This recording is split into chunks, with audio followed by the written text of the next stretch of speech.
city, based not on the man, but on the automobile, the car, the symbol of freedom and vitality.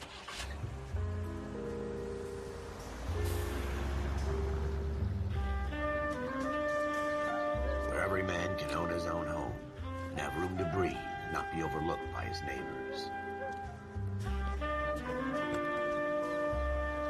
A city where a man's home is his castle, a quarter acre of the dream made possible by victory.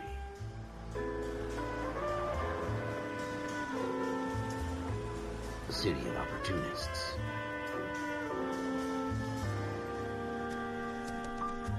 A city of dreams, where Hollywood will shape the thoughts and desires of the entire planet.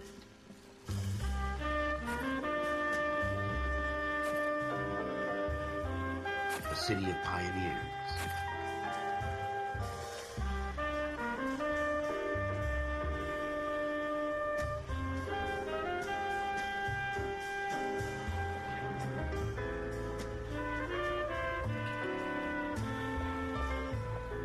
A city of dreamers.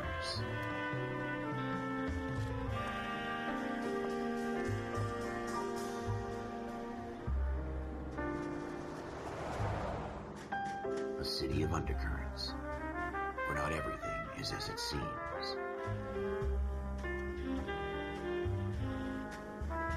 A 20th century city that will become a model for the world.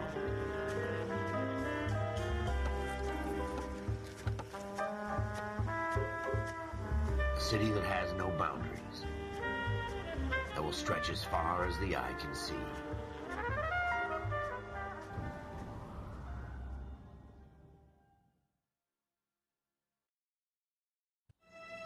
In the Marine Corps, you deal with the chain of command. Mistakes get made, but you deal with them. You know what you're fighting for, and that you're on the same team. But dealing with corruption is like chasing shadows. You never know whether the guy you're talking to is on the pad, or whether it's your partner, or maybe even the watch commander. So who do you trust, Cole? I made up my mind a long time ago. KGBL calling caller 14 Adam. 14 Adam, come in. Go ahead, KGPL. 14 Adam, see the detective, an ambulance shooting at 6th and Industrial Street. Unit 16 William requests uniformed assistance for an evidence search. 14 Adam, code 2. Roger, 14 Adam en route.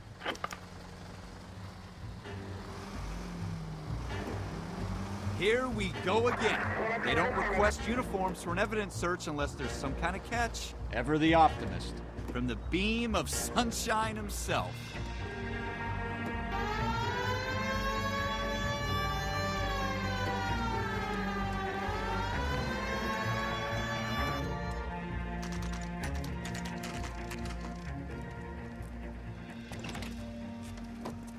Floyd Rose, homicide. You might back up? Yes, sir. Phelps and Dunn, Wilshire Division. We had a shooting took place down this alleyway. We have the Vic, Scooter Payton, a Negro male bagged up and on his way to Central Morgue. Witness says a tall white guy, our shooter, put 2 in the Vic's head and then threw his piece. I need you guys to try and recover the gat. You want us to look anywhere in particular? Give it your best shot, guys. The dead guy's a lowlife. I'm not expecting any miracles here. And if we recover the weapon? Bag it and return it to technical services. You hurry it up, Floyd. We I'm got outta places here. to be. Happy hunting.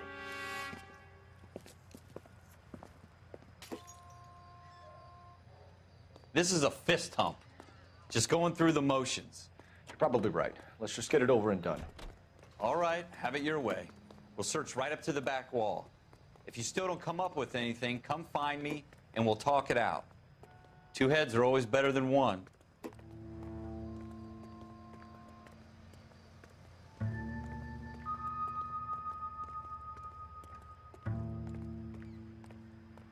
Look at this junk.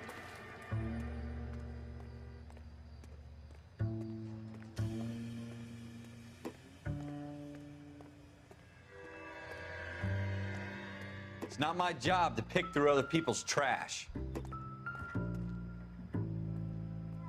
Advice? Have a good look around. It could be anywhere. What have you got, Phelps? Anything?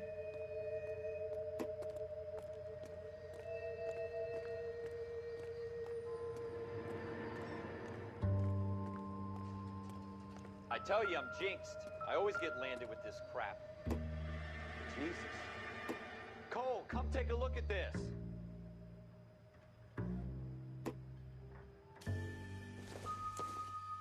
We're never gonna find it. It's a waste of time.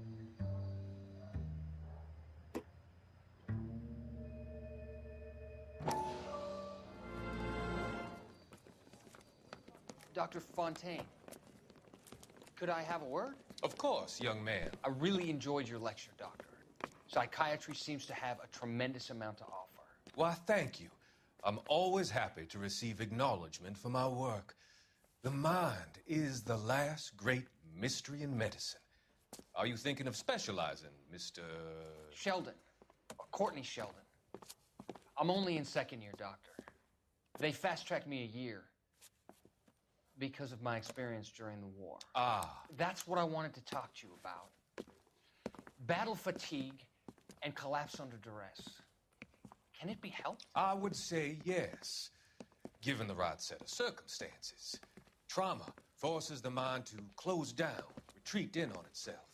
We try to find ways to unlock the mind again through a combination of therapy and drug treatment. Hypnosis and therapy are powerful tools in the right hands, Sheldon. I've been to visit some of the guys at the VA hospital. A good friend of mine, he's so far away. It's like he's wandering. You went through a lot together. Yes, Doctor. Give me his details and I'll make a prognosis. I have a number of clinics in Los Angeles, Courtney Sheldon, and your penance for your friend's help is to come and work at one of them in your spare time, with what little spare time a medical student has. Is that a deal? Is it ever?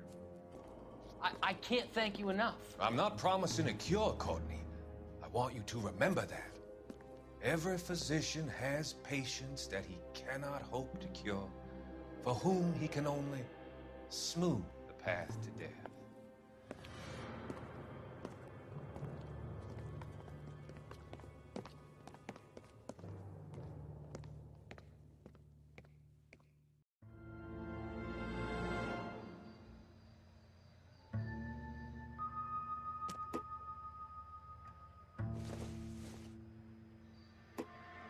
I don't think so.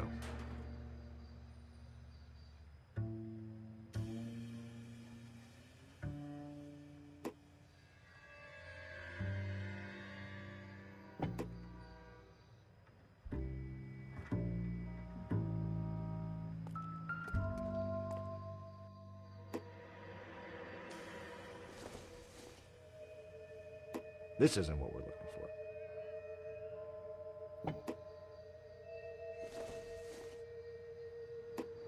Doesn't look like anything.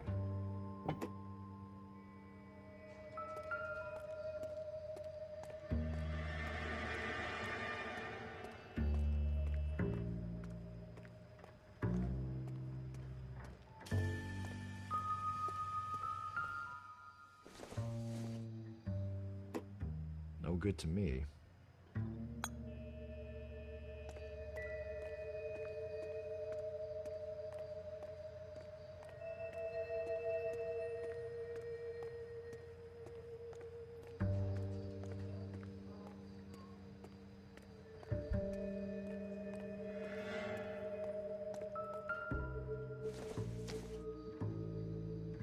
I don't think this is going to help us.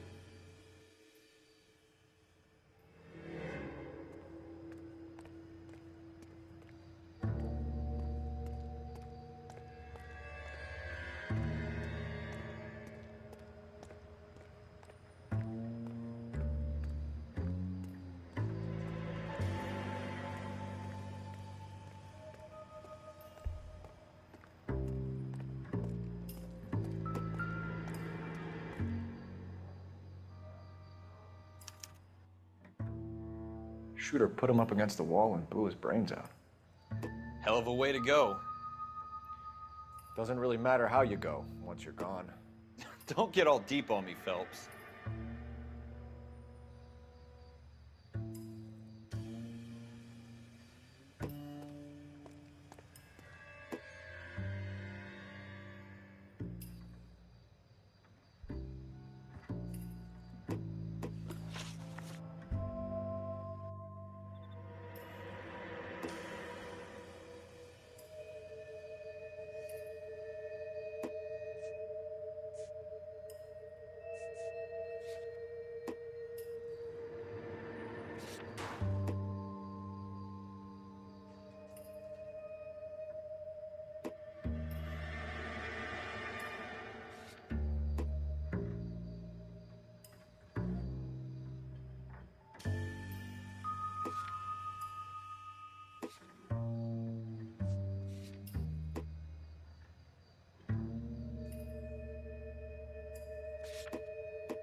Ralph, there's something on the rooftop. How the hell did you see that? A reflection in the window. Looks like it might be our weapon. I'm gonna see if I can find a way up there. All right, don't hurt yourself.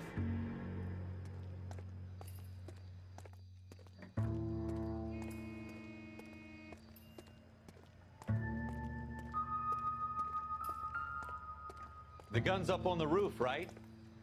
So we need to find a way up.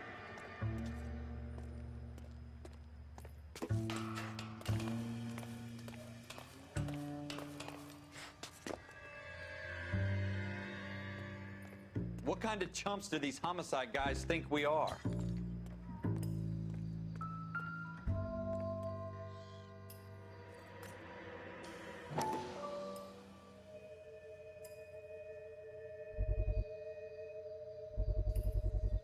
Smith & Wesson. How you doing, Serial Cole? S71893. Found it yet?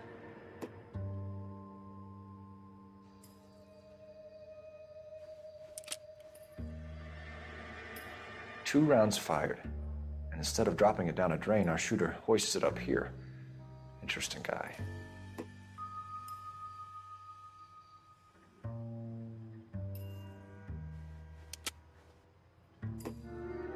We should follow up on this now, before the perp tries to leave town.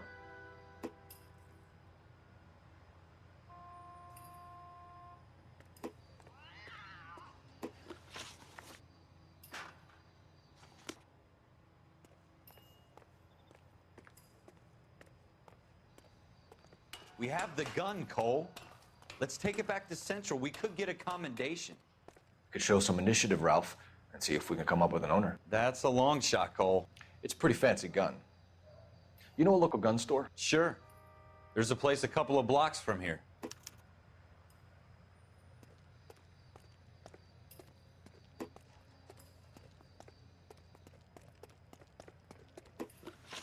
Are you sure about this? It's not really our gig. No harm in doing some digging. The suits didn't seem to give much of a damn. Such a little Boy Scout, Cole.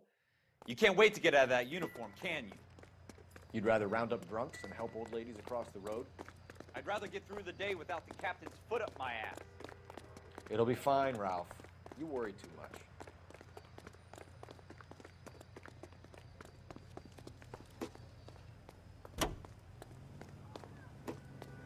Officer needs help, 103 and blue.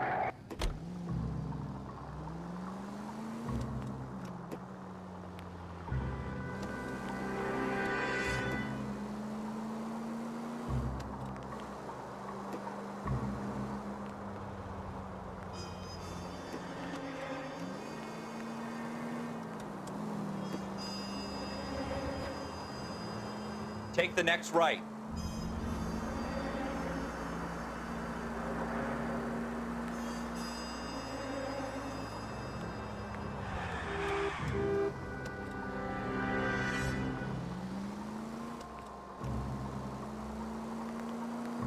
Take the next left.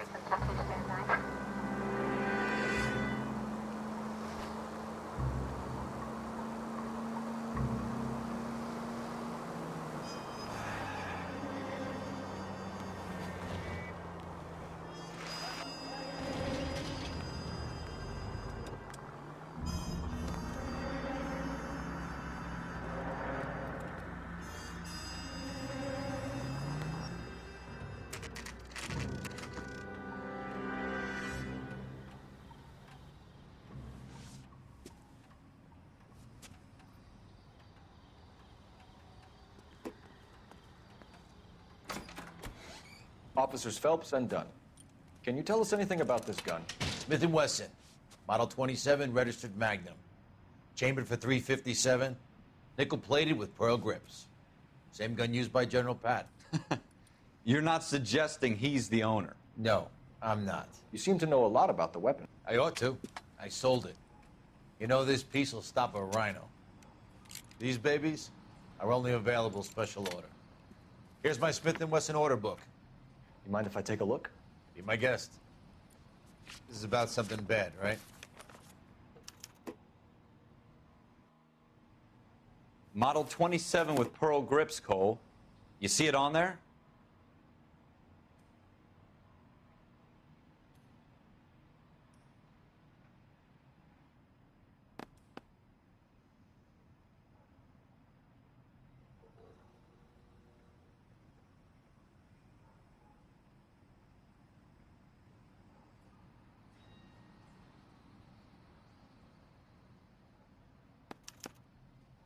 We're in luck. Errol Schroeder, 203 South Glass Street, ordered the gun in February 46.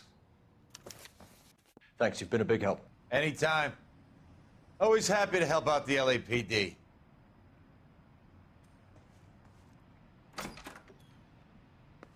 Do we call it in? Let's see if he's at home.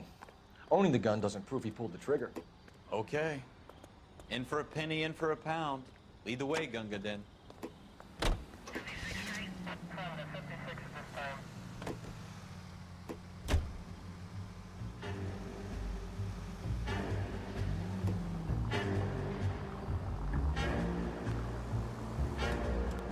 You should take the next right.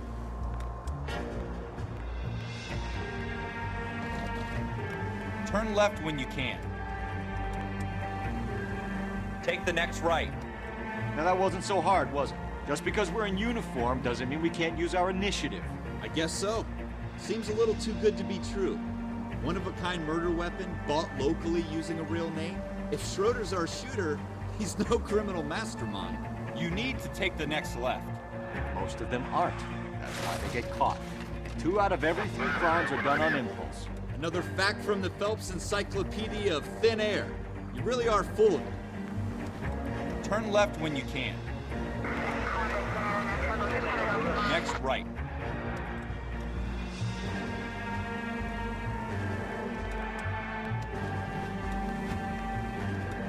Go straight.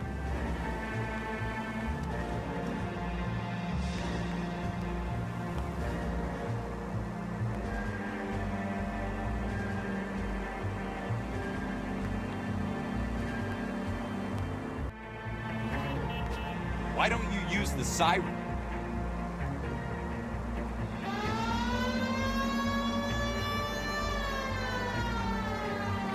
Straight through the intersection.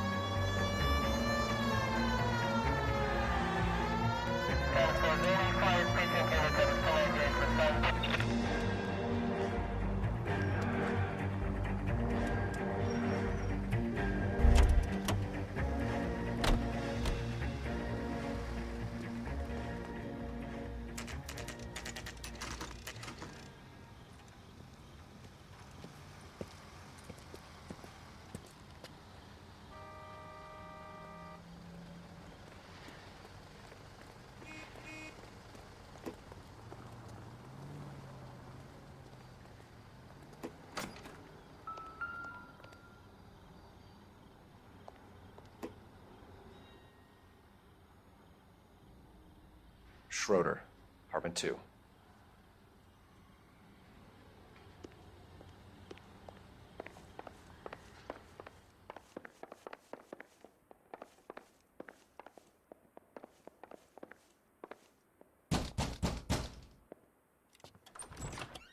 What do you guys want? I'm Officer Cole Phelps. This is Officer Dunn, Wilshire Division.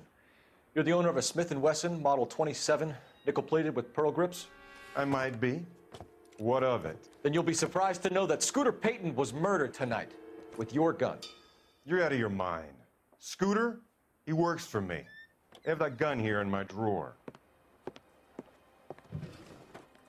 What the fuck is going on here? You're under arrest, Schroeder. Cuff him, Ralph. No way. You're not taking me down for this.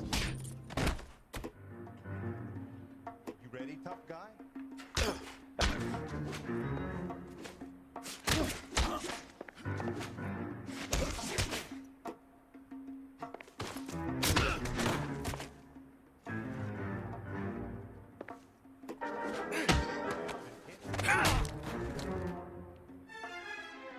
Ralph, you all right?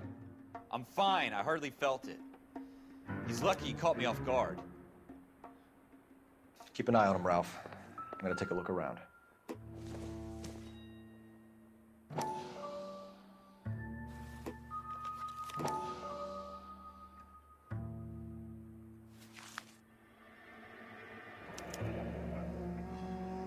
List of names and a series of numbers. Floyd Rose's name is in this book. Phelps, we can come out of this all bright and shiny with a commendation. Or stick our schlongs in a hornet's nest. Call it in, partner. And leave the book where you found it. Officer Phelps, Badge 1247, requesting.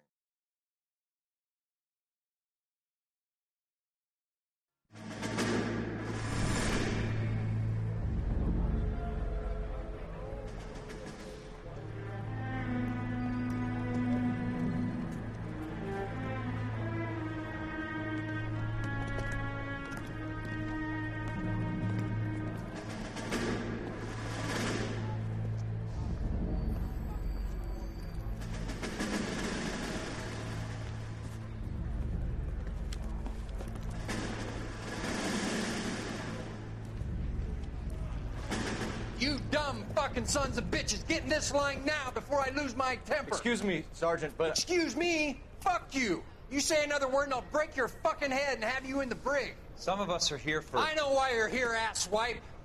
I'm having a bad day, Private. Some people don't seem to want to get on this bus. I didn't ask for your help. He didn't ask for your help. Can you believe this guy? Who are you two? Abbott and Costello? We're here for OCS, Sergeant. So it's the three fucking stooges and you're here for OCS. God help this fucking country and the USMC. The Japanese will do the world a favor and kill you quickly. All three of you are on report. What are your fucking names? Phelps. Kelso. Merrill. Any other gentlemen for OCS? OCS is at Elliott. You take the Camp Elliott bus over there. This bus is for MCRD. This bus is for men who want to fight.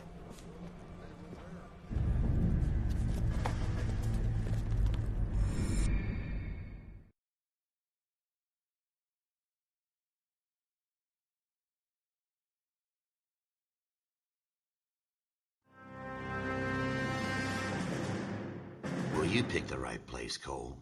A city that needed an honest cop like a thirsty man needed water. You'd heard the stories, but you weren't interested. You were here to fight the good fight, solve cases, right wrongs. But the force is like politics. There's no sitting on the fence. You have to choose sides.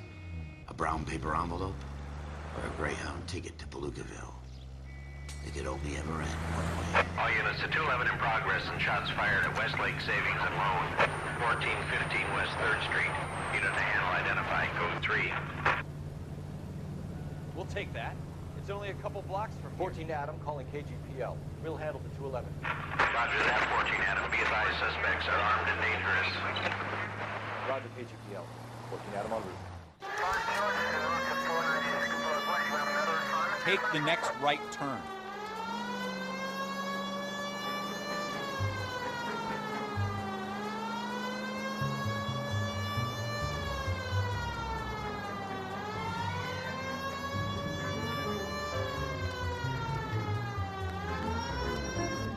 Make it quick, you guys. The cops are here. We gotta move it.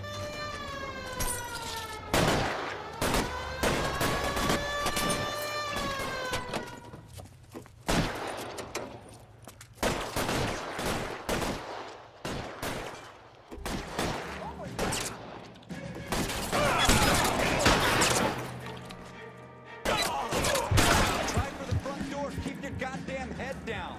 Use the cover, Phelps. We don't know how many are in there. Take it slow. Backup will be here soon.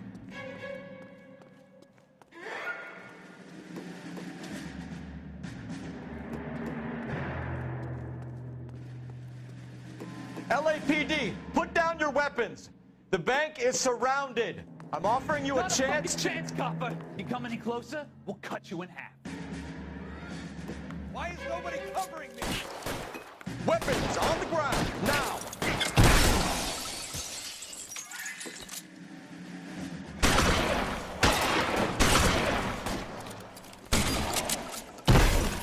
Stay down. God damn it, you can't get us all.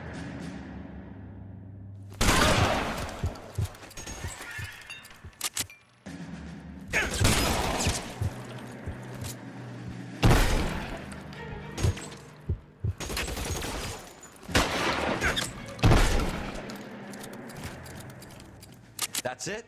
We got them all? I think we got them, Cole. Should be all clear. Lieutenant Hopkins says anytime you reach for the shotguns, you're either going to end up dead or wearing a citation. So I guess... It's okay, Ralph. You did well in there. I'm glad you had my back. Man couldn't ask for a better partner.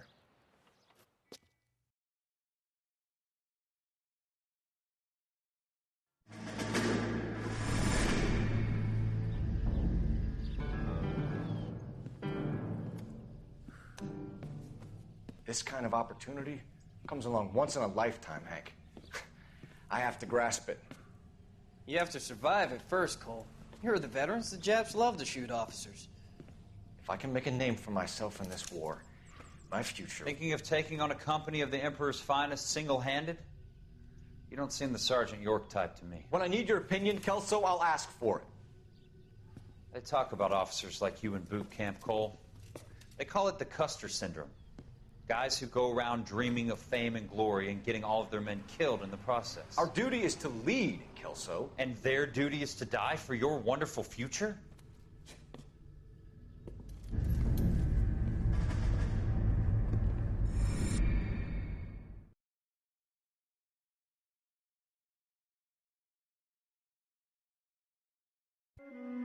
Cole Phelps and Jack Kelso. With some people, it's as simple as chemistry. Two guys who should have been friends, but their personalities got in the way. Phelps, a good guy, wound way too tight. And Kelso, a quiet man who could never walk away from a fight. Well, it's a shame you don't like to talk about it, Cole. Ralph, friends who want to stay friends don't discuss religion or politics. In my case, you can add the war to that. I know that, Paul. Wendell Bauer. I put him away before. He jumped parole. Get after him, Phelps. I'll head him off in the car. Wendell Bauer! Stop! LSPD! You can go screw yourselves. Why, you! Watch it! He's hiding in the alley!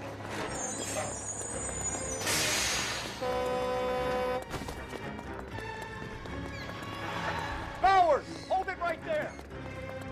Stop now or I will shoot!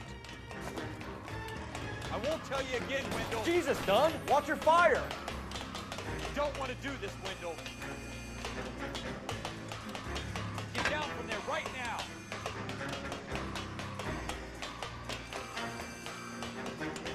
Give it up, Wendell! Stay the hell away from me!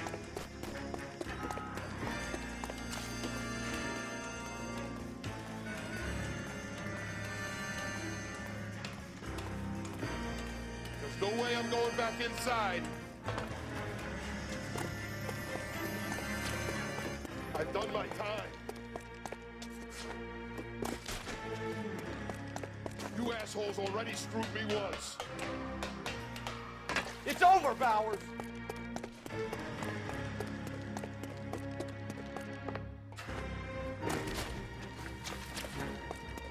Give it up, Bowers! There's nowhere left to go!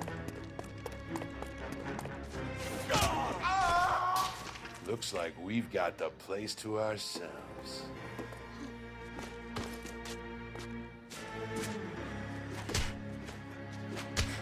Give it up, Wendell!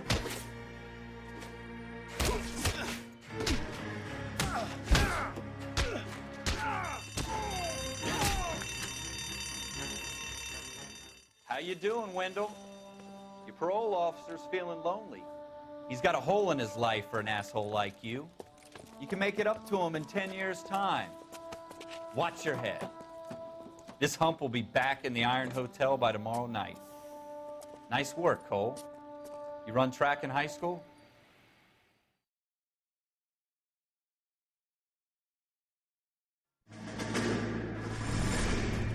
Part of the tradition of the Marine Corps and being an officer in the Marine Corps is the ability to make tough decisions. The right decision is not always the popular one. The right decision will get the men you care about killed.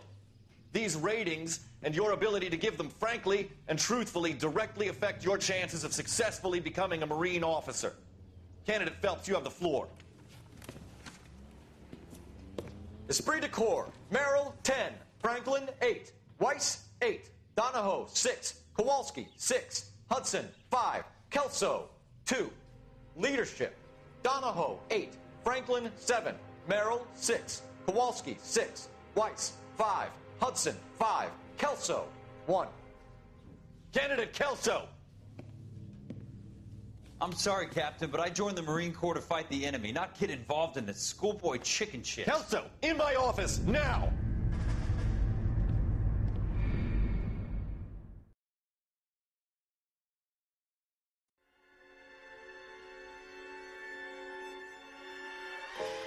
every cop, there's the case that makes you. Gives you that leg up. Gets you recognized as the shining new star in the squad. The case that you solve that shows that you have the gumption, the gung-ho, the get up and go to make you stand out from your average rank-and-file patrolman. This could be the one, Cole.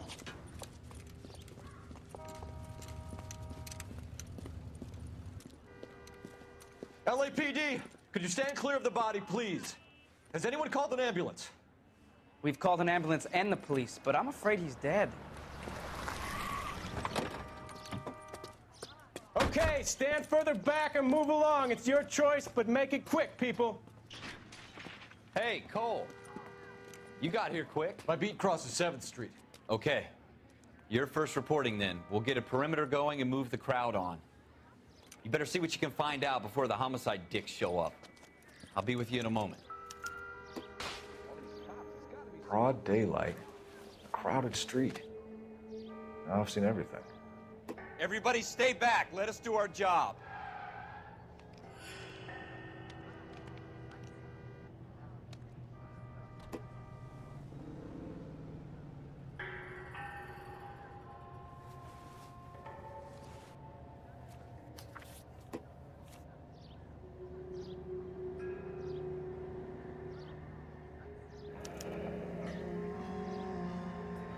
C. Galetta. Layaway receipt. Pearl earrings. Made out to Bank of Arcadia.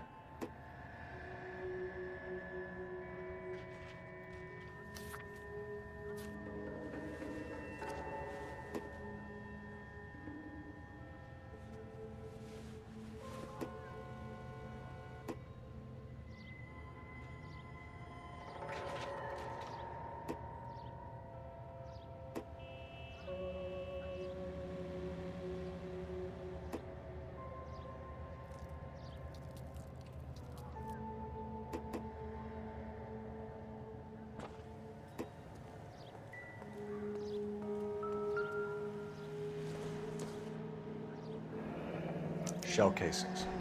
These look like 32s.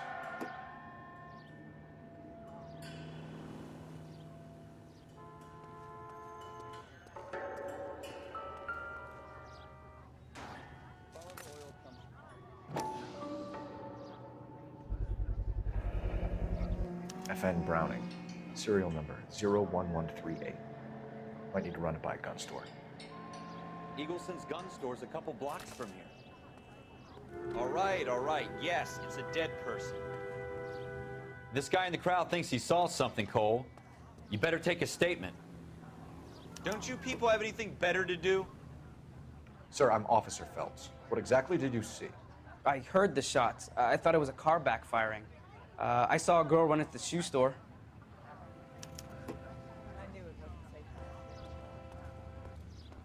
Speak to the witness before homicide arrives, Phelps. And if you think she's lying, don't be afraid to get forceful. Verbally, of course. And don't accuse her of anything without proof. Lawyers love that shit. And if you're sure she's straight up, try the general approach. See what you can coax out of her.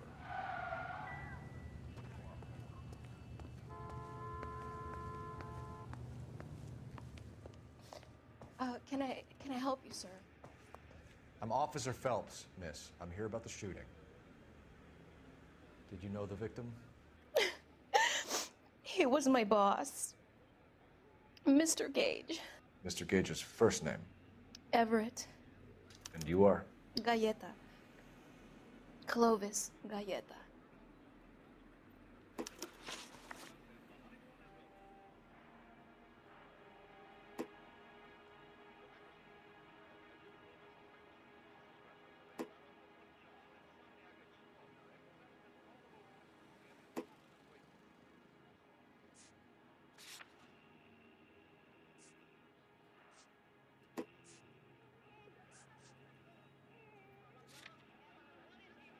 Do you think you could tell me exactly what happened, miss? I look around the shops at lunch. I was in a store when Mr. Gage, my boss, bursts in yelling that I'm late on my lunch. And? We came back. I was angry. I walked in front. I heard shots. I turned and saw Mr. Gage fall.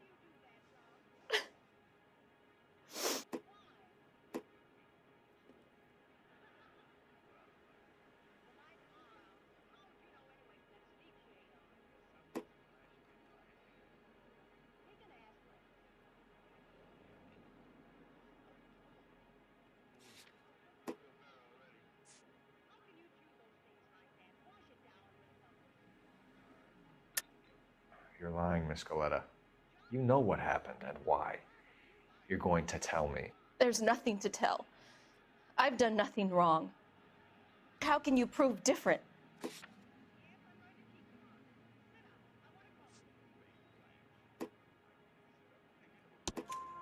Your pearl earrings, Miss Galetta. You've been paying for them for a whole year. Stop lying and tell me what happened at the jewelry store. Oh, God!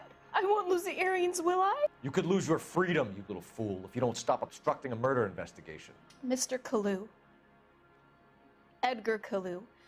He runs the jewelry store. He's showing me a lovely watch. Mr. Gage bursts in. Mr. Kalu gets very angry with Mr. Gage, and they start yelling at each other.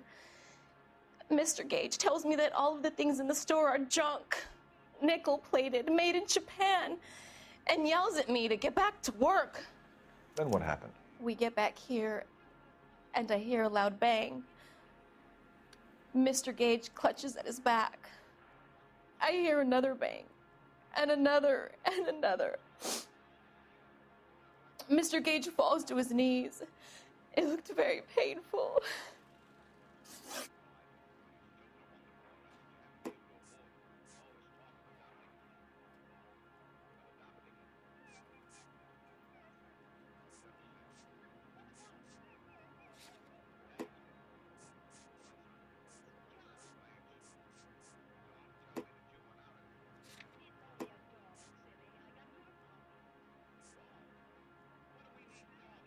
How many shots did you hear, Miss Galetta? It's difficult to remember.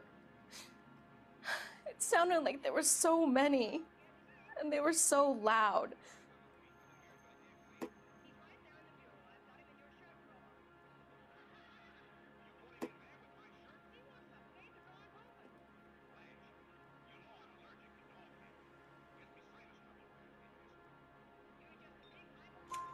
I need you to concentrate, Miss Galetta.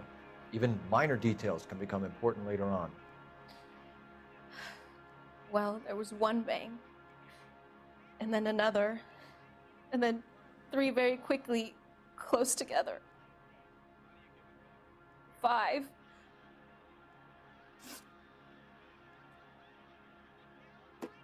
Which jewelry store? Hartfield's. Broadway, between 5th and 6th. Did you see the person who shot Mr. Gage? Of course I did.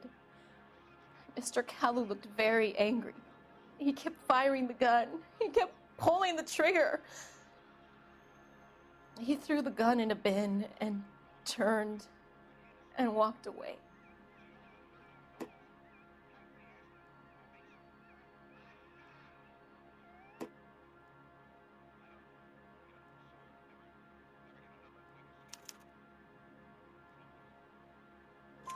You're making me angry, Miss Galetta. Is that what you want? Tell me why Mr. Kalu shot Mr. Gage. Mr. Gage hates Jews. A lot of people do. It's not my fault if he has nice things. Thank you for your help, ma'am. You've been very brave. We'll need you to make a formal statement about what happened to Mr. Gage. Does that mean I can still collect my...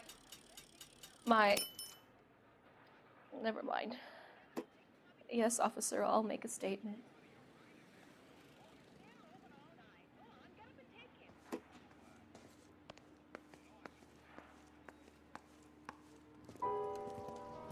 We have the murder weapon. And the murderer. The girl saw it all. Our killer works at a jewelry store called Hartfield's. That's a couple of blocks from here. You thinking what I'm thinking? Tate, maintain the perimeter.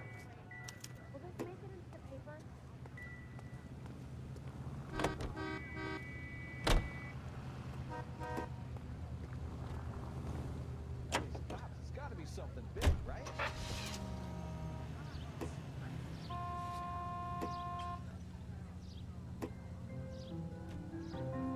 Take the next right.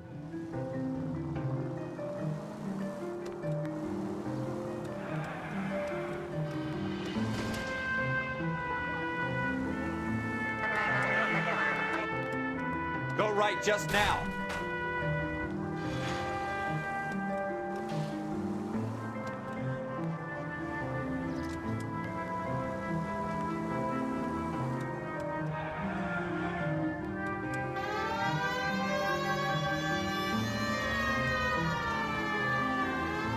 Keep going on this road.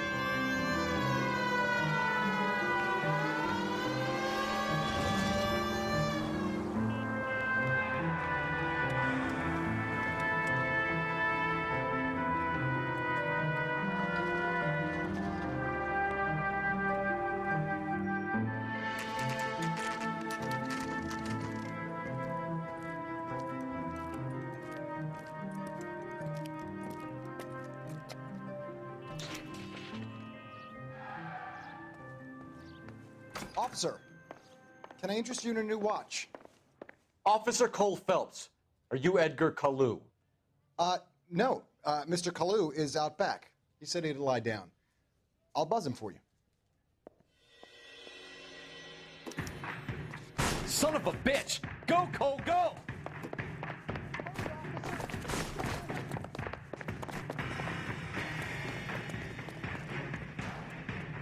Kalu, get back here!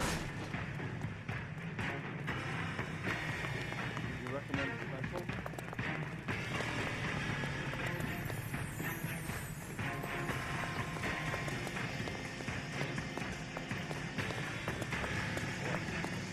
Too late, Kalu!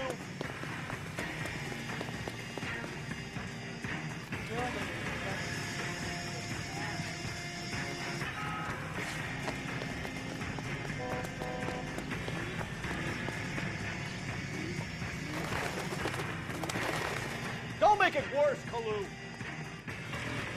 There he is, officer!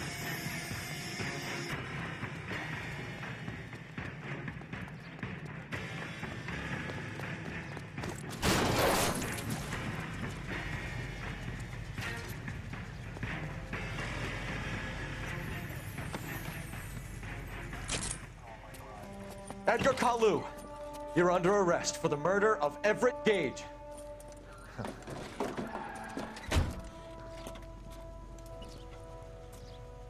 The case that makes you, and the case that breaks you. The one you never solve, the one that keeps you awake at night. The case that gnaws at your guts and ruins your marriage.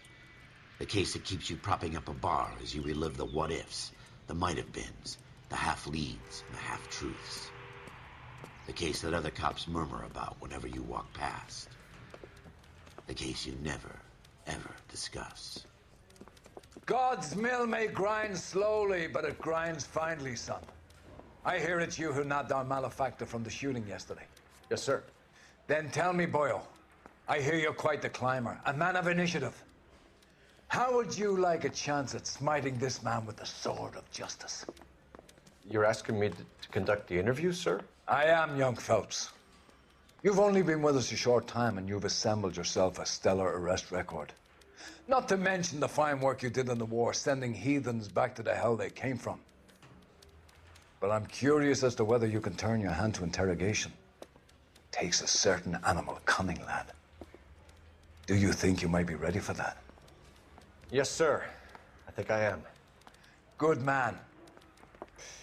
You need many things for a conviction, young Phelps.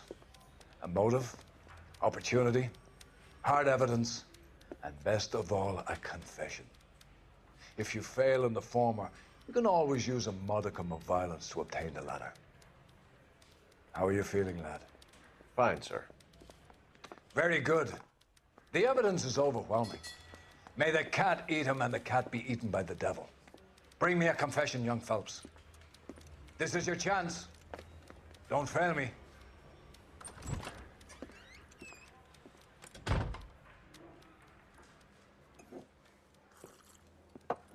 Has my lawyer arrived yet? I want to see my lawyer.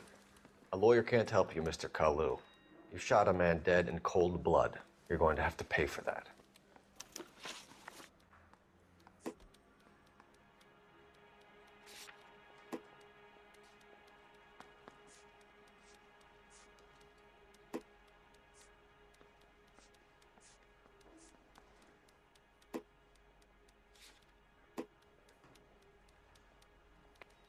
You followed Everett Gage and the girl back to the shoe store.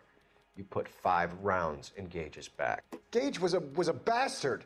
Whatever he got what was coming. But it had nothing to do with me.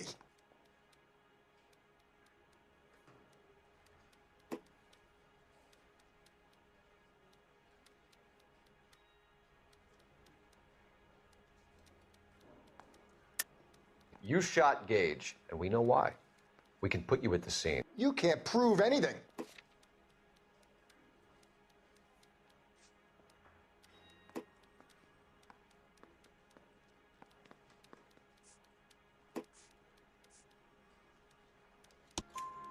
We know all about the argument. Miss Galetta made a statement. You're counting on the girl? You think her testimony's gonna stand up in court? You're going to the gas chamber, Edgar. That Jew-hating fuck couldn't leave me alone.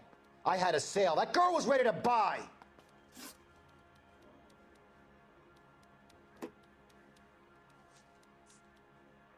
Let's change the subject. You fasting for Yom Kippur, Mr. Kalu? Yeah, let's change the subject, you going motherfucker. How about baseball? You're not denying you're a Jew, Mr. Kalu. This is America. It's not Germany. It's not a crime. Some people don't like Jews, Mr. Kalu. Yeah, and I guess you're one of them. Gage hated Jews, didn't he, Mr. Kalu? I don't know what you're talking about.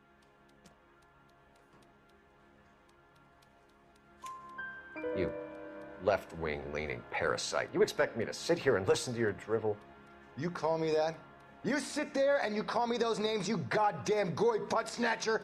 You and that stup Gage! Why did you do it, Mr. Kalu? Gage.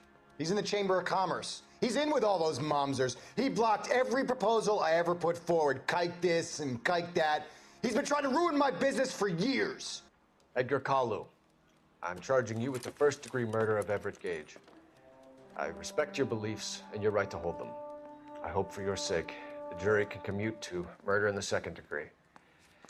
May God have mercy on you, sir.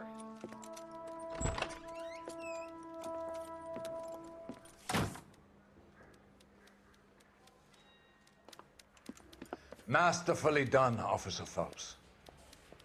It is just, Officer Phelps. Isn't it, lad? Yes, sir. Then let me have a word with the Chief of Police, young Phelps. The department needs heroes. A shining, honest face the public can admire. I applaud a man with your talent for unwavering justice. Back to your duties for now, Boyle. But here's a piece of advice. Get yourself 2 suits, get them pressed. You'll be needing them.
Here's your new desk, kid.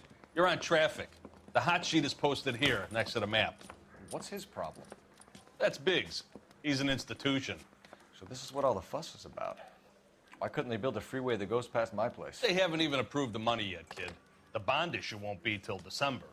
It'll be years before any of this will happen. Here's your new partner, Stefan Burkowski. I've heard all about you, Phelps. You go easy on me and let me earn the odd citation, and maybe we'll get along fine. I'm here to learn, Detective. Oh, he's an intense one, isn't he, Mel? Who's intense? The newly minted detective here, Cole Phelps. Hi, Phelps. I'll be keeping an eye on you. I could spend a little time basking in reflected glory. Make a change from busting hookers and dope fiends. Who was that, Commander? Roy Earl, chief detective and advice. Do they all dress like movie stars? Well, Roy is a movie star. And the whole of the seedy side of LA is his audience. What is that supposed to mean? Stick with me, kid. You'll find out.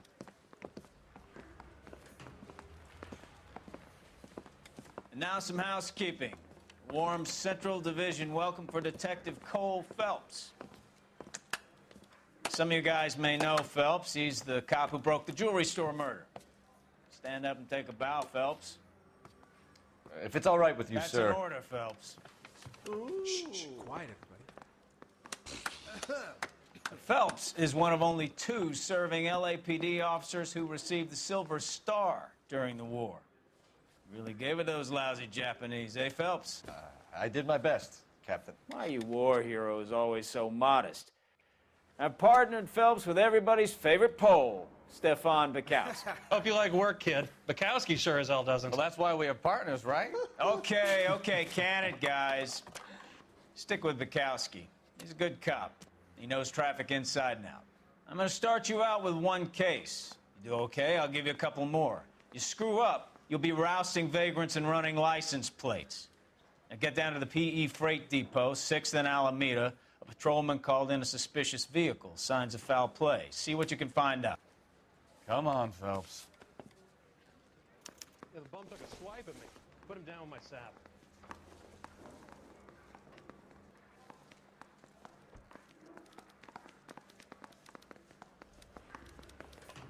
They really pushed you through quick, didn't they? 6 years on patrol before I got this desk. You were here in 5 minutes. What do you want me to say? I didn't ask for any favors. Where's a phone? I don't have time for your song and dance right now. Mary says he said, I guarantee he walked. You know this place? Sure. Near the old gasworks and Signo Depot in the warehouse district. I'll direct. Flying at this altitude is not exactly healthy. Straight on here.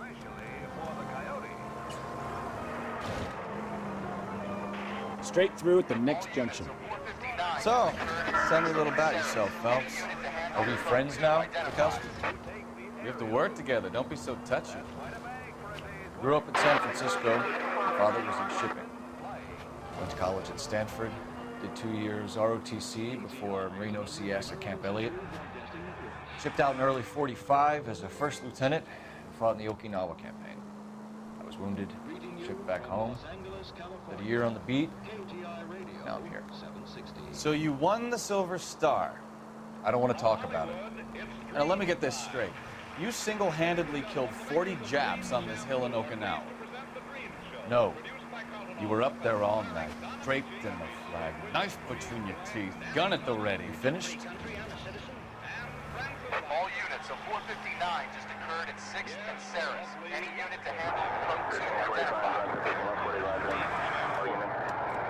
DRENE Green Shampoo in the familiar blue and yellow package. And now Don Amici and Francis Langford as John and Blancis Langford. Up on the roof, officer. He has a mask on his face. I caught sight when he shoved past me, but be careful. I saw him waving a gun.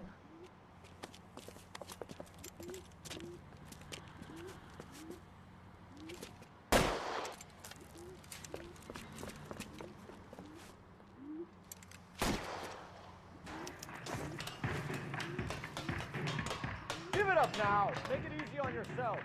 Get the hell away from me.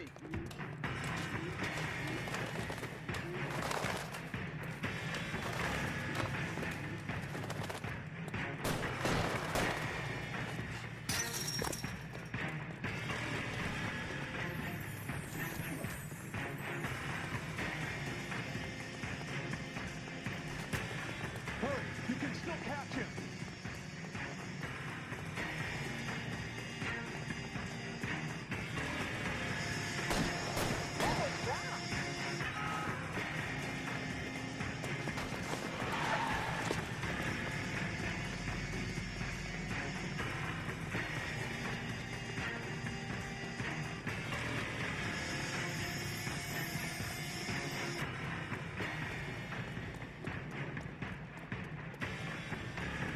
Now, are we gonna make a bargain or what? How long do you think you can hold out?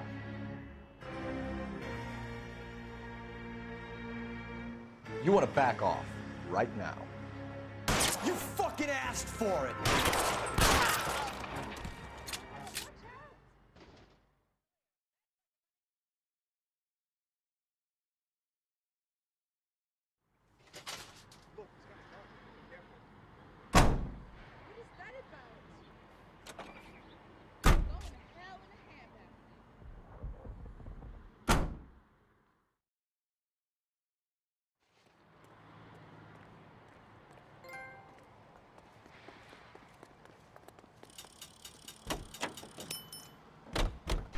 Let me see, will you please, Blaine? Danny Thomas. It's a free country. I'm a citizen. And Francis Langford. Yes. Next left. The lustrous hair, for all types of hair, use Green shampoo. D-R-E-M-E, Green shampoo in the familiar blue and yellow package. And now Don Amici and Francis Langford as John and Blanche Bickerson in The Honeymoon is Over, written by Phil Rapp.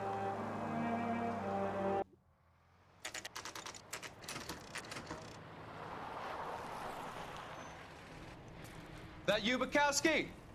Go on through. Parking lot straight ahead.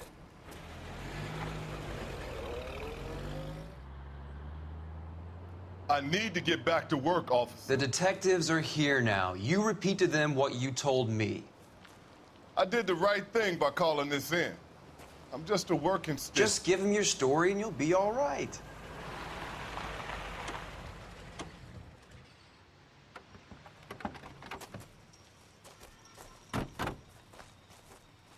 This is your first case, Phelps. It's okay to admit it if you're stumped. If you don't know what to do next, just come talk to me and we'll see what we can figure out.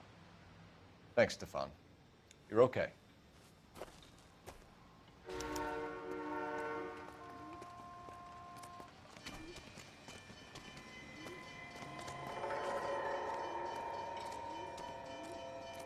I'm Officer Hart. Phelps, traffic. What have you got? Abandoned car, probably stolen. The solid citizen is Nate Wilkie. He called it in. What gives with the coroner? There's blood all over the interior. Someone's copped a full Broderick, but no stiff as yet. We have an owner for the car? The car is registered to an Adrian Black, just north of Bunker Hill. All right, we'll take a look around. I'll keep Mr. Wilkie talking, but don't make him wait too long. He's the restless type. Nice day for it. How long you gonna keep me here, sir?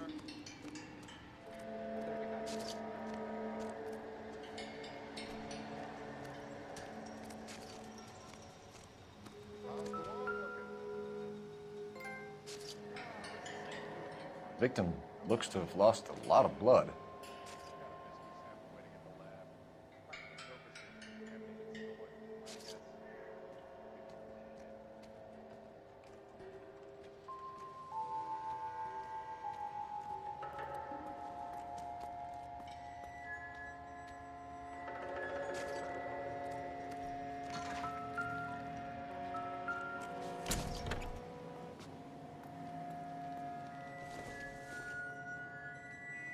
Not much help.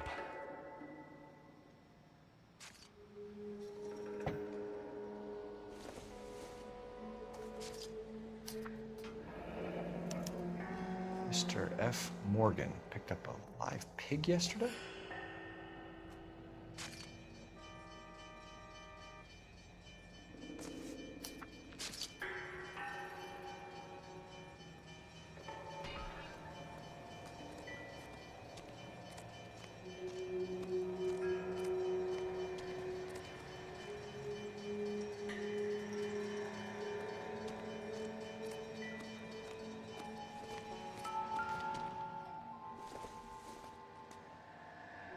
Maybe. No.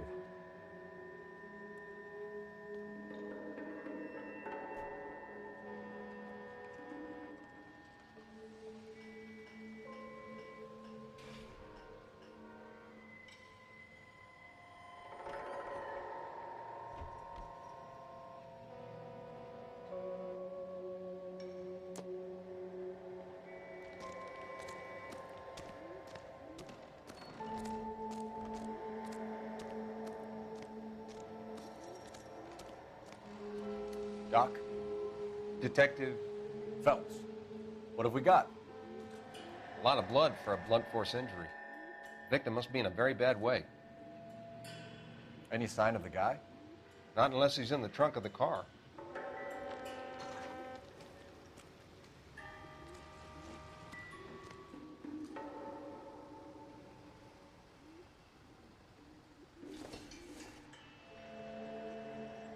It doesn't appear to be connected.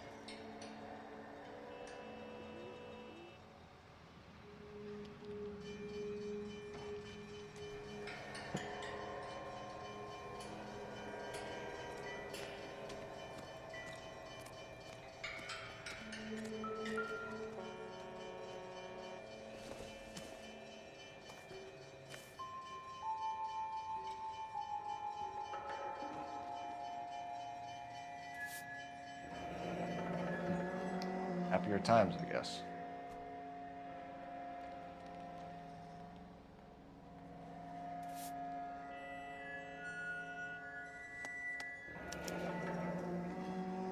"32 years old, married. Sounds like an average guy. What was he doing out here?"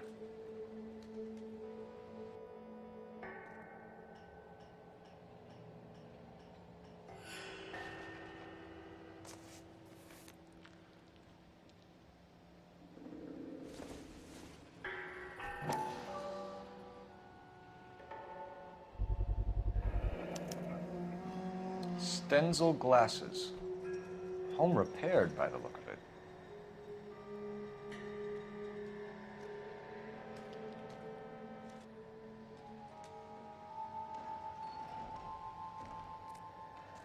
What now? Have a word with the witness. It's not often we get eyeballs in a case like this.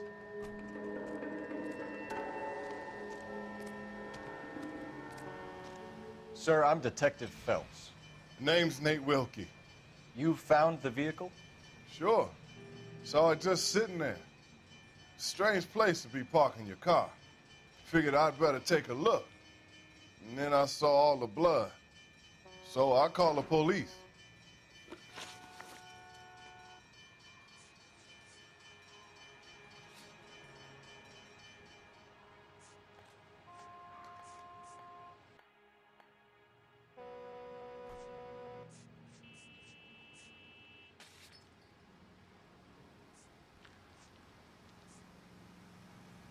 Do you know Adrian Black, Mr. Wilkie? No, sir. That ain't a name I'm familiar with.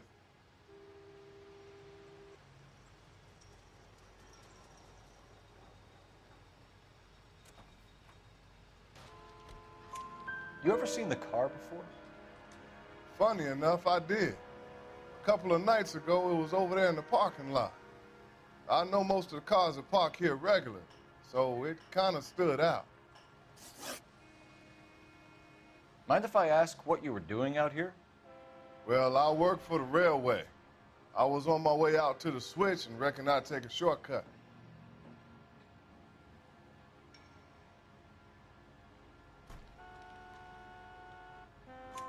Did you see anybody else in the yard? Maybe somebody hanging around the car? Nope. I hadn't seen a soul all day till you boys turned up.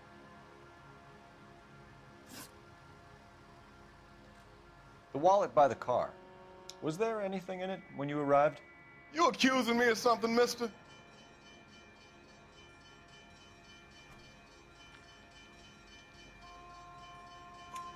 Do you want the patrolman to hold you down while we turn out your pockets, Mr. Wilkie? Maybe I checked inside that wallet. Not that I was gonna steal anything. Maybe I took a look. But there weren't no money in there. Not even change. Thank you for your patience, Mr. Wilkie. If you don't mind waiting a little longer, I'm sure we'll have more questions once we've had a look around.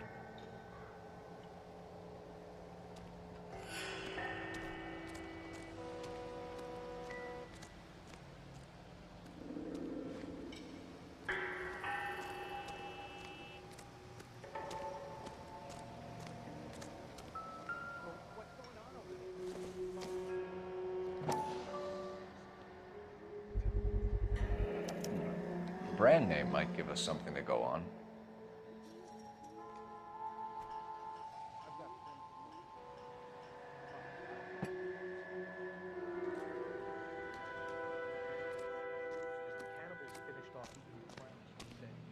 Hey, Flatfoot, you're looking to get rid of that old crate?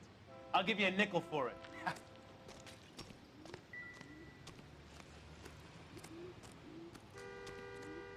I'm at a loss.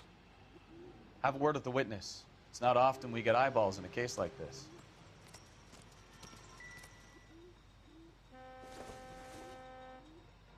Junk.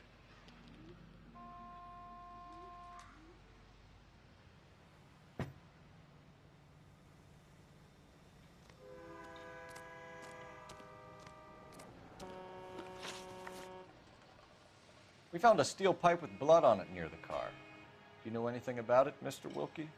No, sir. I went straight for the law when I saw the car was full of blood.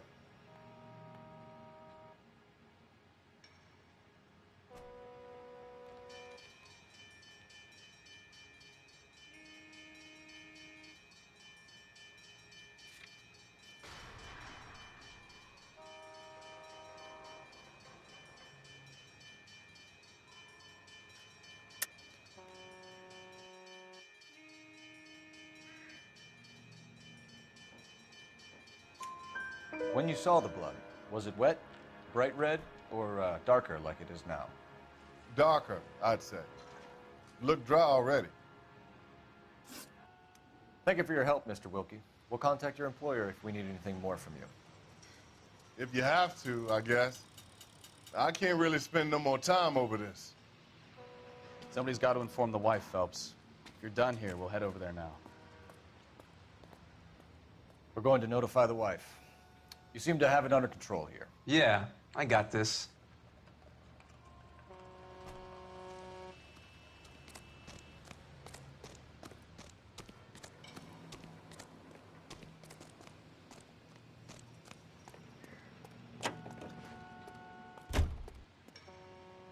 You know the way. You can drive.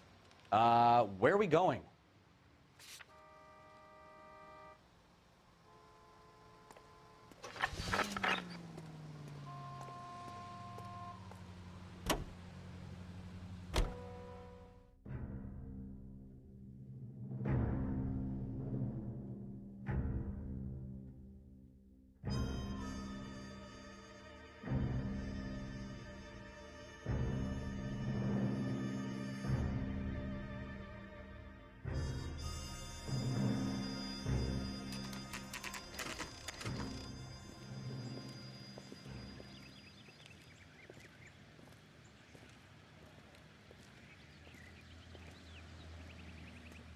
Let's go introduce ourselves. You talk to her, Phelps. I'm no good at this shoulder to cry on stuff. Just a minute.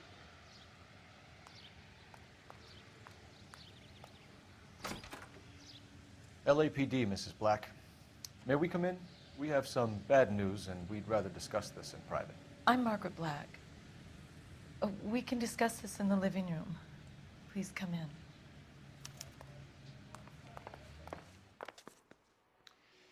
Your husband drives a blue Lincoln, Mrs. Black? That's correct. The car has been found abandoned, and I'm afraid there are signs of foul play. I knew something was wrong when he didn't come home. We believe your husband may be injured. We found a pipe on the scene with blood on it. Oh, no! My poor Adrian! Does the name Insta-Heat mean anything to you, ma'am? Yes, it does. We've just had a new water heater installed. Whereabouts, Mrs. Black? Just outside the kitchen window, at the side of the house. I'd like you to try and stay calm and remember everything that you can about last night. My partner and I are going to take a look around. When you're ready, we're going to have some more questions for you. Is that okay? Of course, officer. Anything to help secure my husband's safety. Well, let's check the place out. Come on. Have a good look around. There's got to be something in here to go on.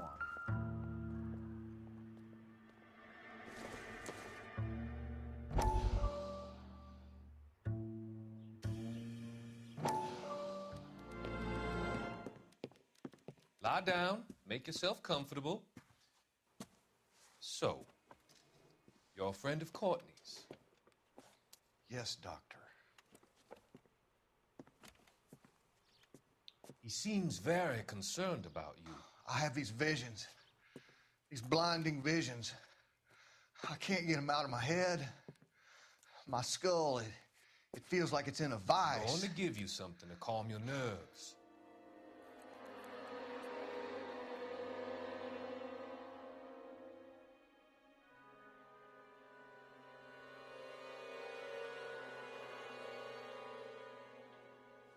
I want to take you on a journey back. I want you to remember the good things about your past, occasions that made you laugh, times that made you smile.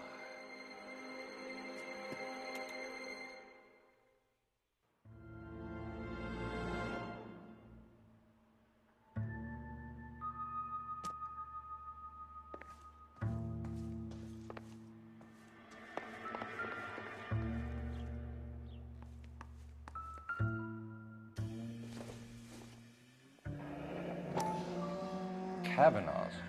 So who brought this home?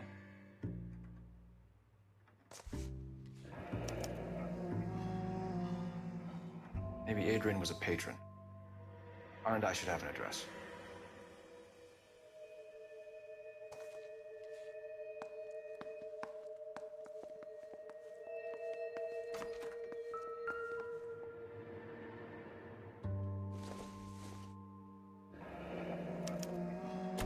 This was only recently installed, not 2 days ago. Maybe it's time we took a look around outside.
This must be Adrian's. Stencil, so the glasses are a match.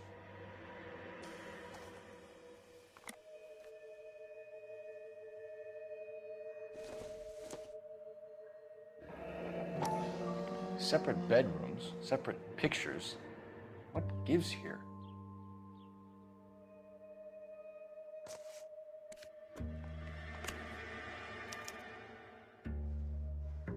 To my Adrian. This thing gets more and more interesting.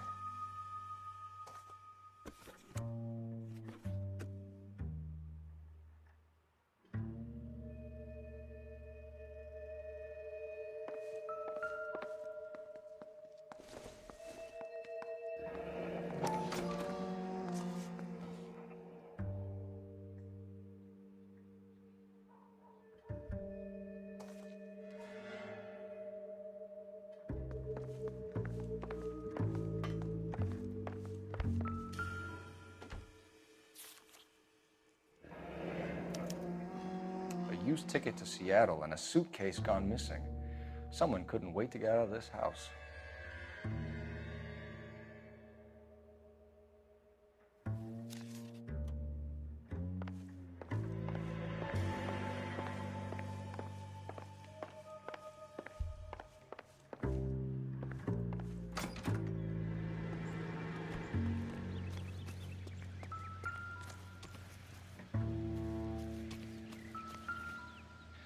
No use leaving the thing half finished.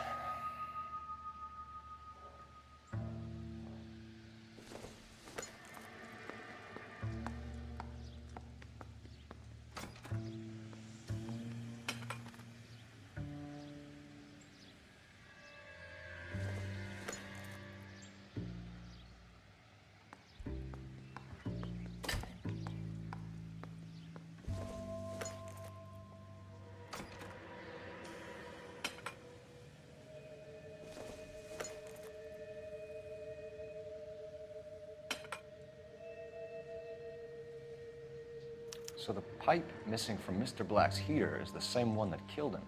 Huh. Seems like the assailant is a little closer to home.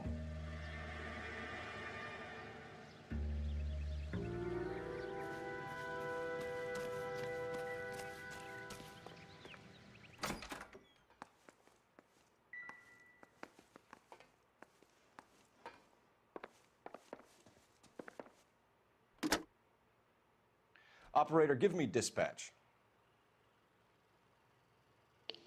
Putting you through now. Phelps, badge 1247. How could I help, Detective? I need an address on a Kavanaugh's bar. Certainly, Detective. One moment. Kavanaugh's Bar, corner of Aliso and Hewitt, south side of Union Station. Thank you.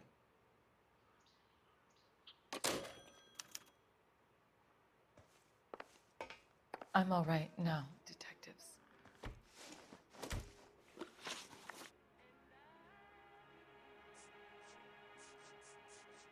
We found a receipt in the trunk of your husband's car for a live pig. This receipt was made out to an F. Morgan. A pig? Adrian runs a tool business. That would be Frank Morgan. God knows what he's up to.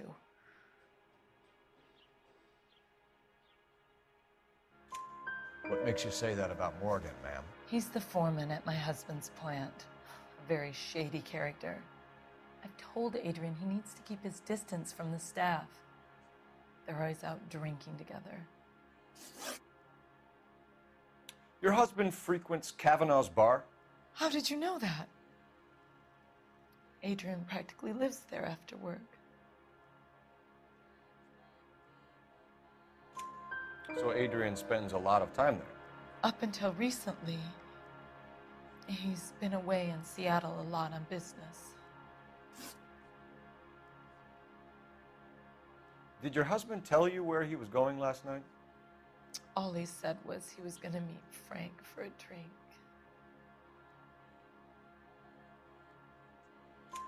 So nothing out of the usual then? Well, he came home early from work. He never comes home early. And he went out early, too. He normally never leaves for the bar till about 7. Was your husband wearing his glasses when he left here yesterday? Yes, he just bought a new pair.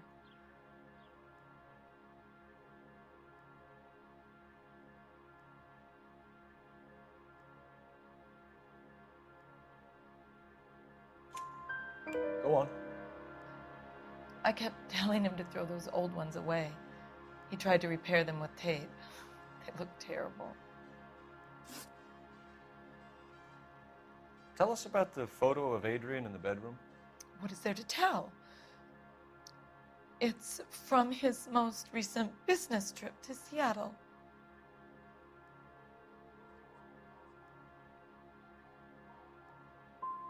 What was the purpose of Adrian's trip to Seattle, Mrs. Black? He was meeting with some distributors. Adrian said that it was important to make contact interstate if he was going to grow his business.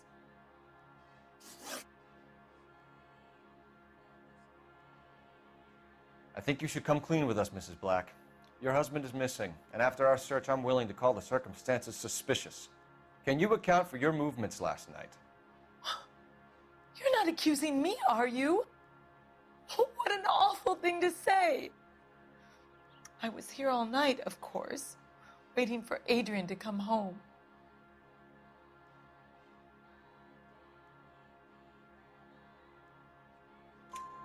Is there anyone who can vouch for that? Well, no. I was here alone. I cooked Adrian's dinner and waited, but he never came home. We'll keep you informed, Mrs. Black. Please do, Detective.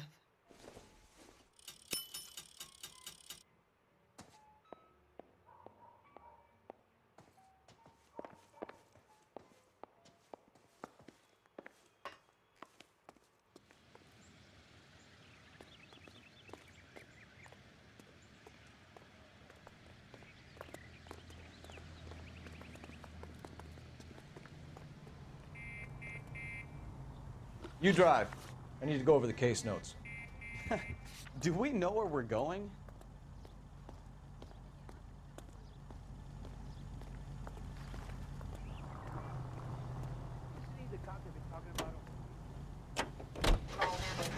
Jesus, I'm glad to be out of there. Mr. and Mrs. Black don't seem to have the happiest home life. He's too scared to divorce her, and she's too much of a shrinking violet to throw him out. If this hadn't happened, they could have stayed miserable together forever. You think she could have killed him? She sure as hell doesn't seem the type, but stranger things have happened.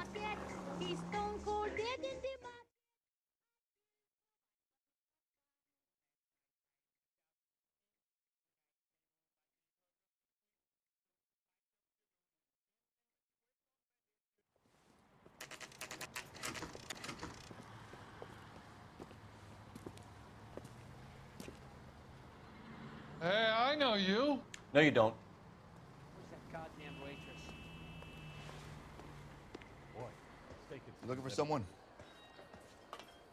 Everything is... You know Frank Morgan? Sure. Frank's your regular. He's a loner in the back.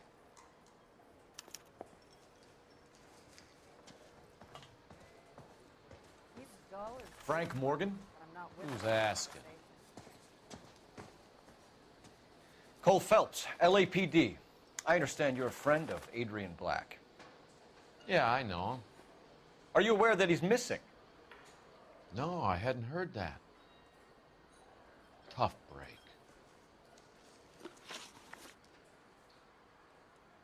We found Black's car abandoned in a freight depot, covered in blood. You know anything about that, Morgan? Hell no. I'm sorry to hear that. I like Adrian. He's a good boss. Please, don't tell me you actually believe this jerk-off, Phelps.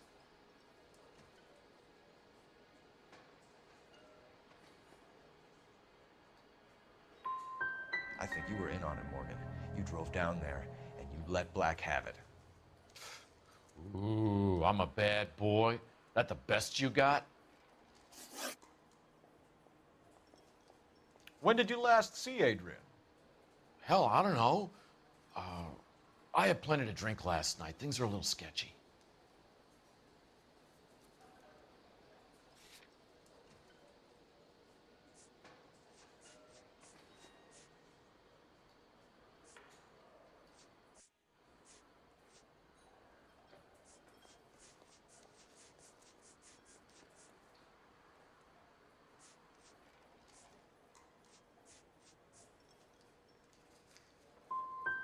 If he was on his way to meet you when he went missing, you're gonna have to do a lot better than I don't recall.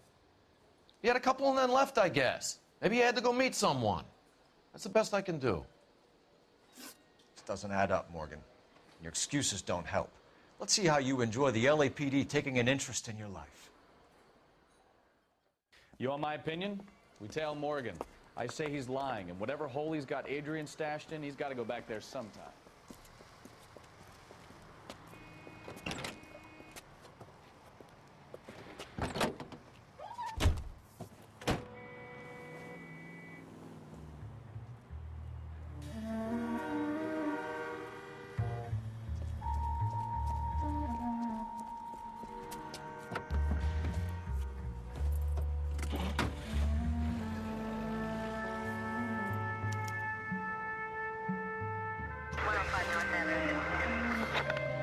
He sure left his drink in a hurry.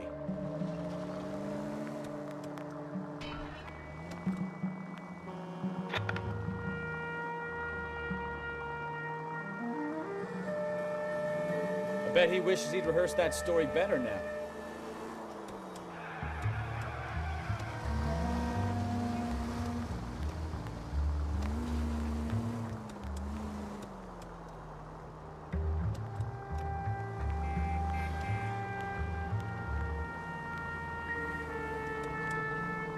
Now would be a bad time to forget how to drive, Cole. 163.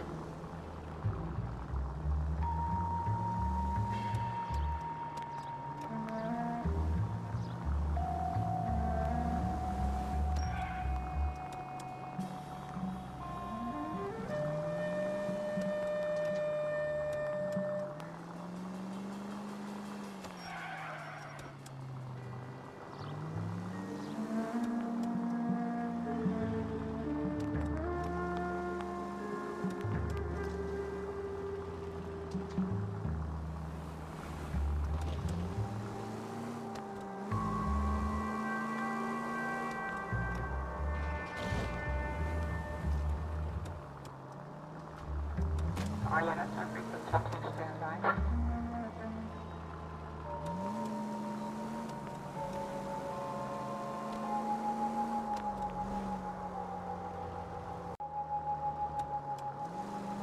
Where are you taking us, Mr. Morgan?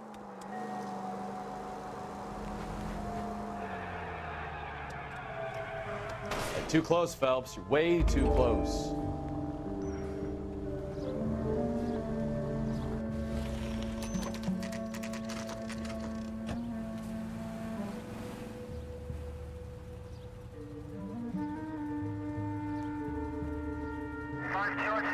Let's check the place out. Come on.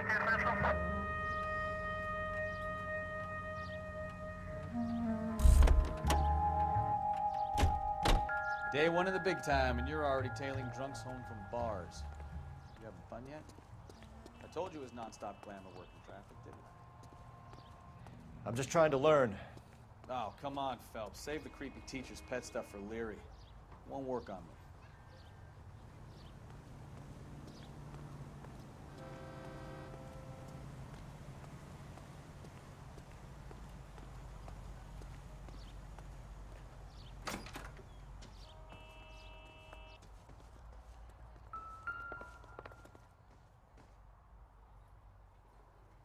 Apartment 2.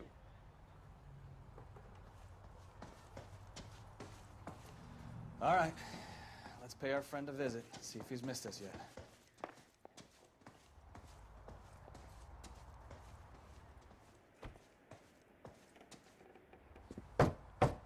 Who the hell is that? Will you relax? Jesus, Adrian, I told you, we're in the clear. I'll get it. Ah, shit. It's over, Morgan.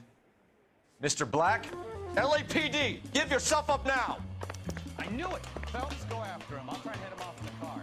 Remember, the gun is the last resort. There's no point running, Adrian.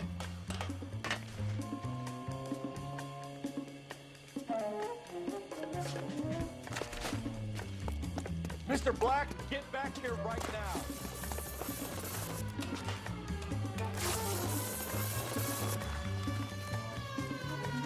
it's Stop over, right there, Adrian. Why not just come clean with her, Black? Why the melodrama? I thought it would be easier. No, it just got a whole lot harder. Adrian Black, you're under arrest for conspiracy and fraud. We'll see what the DA has to say about wasting police resources on a wild goose chase like this. You're gonna lose your wife, lose your job, and probably end up in the big house. I hope she was worth it, Adrian.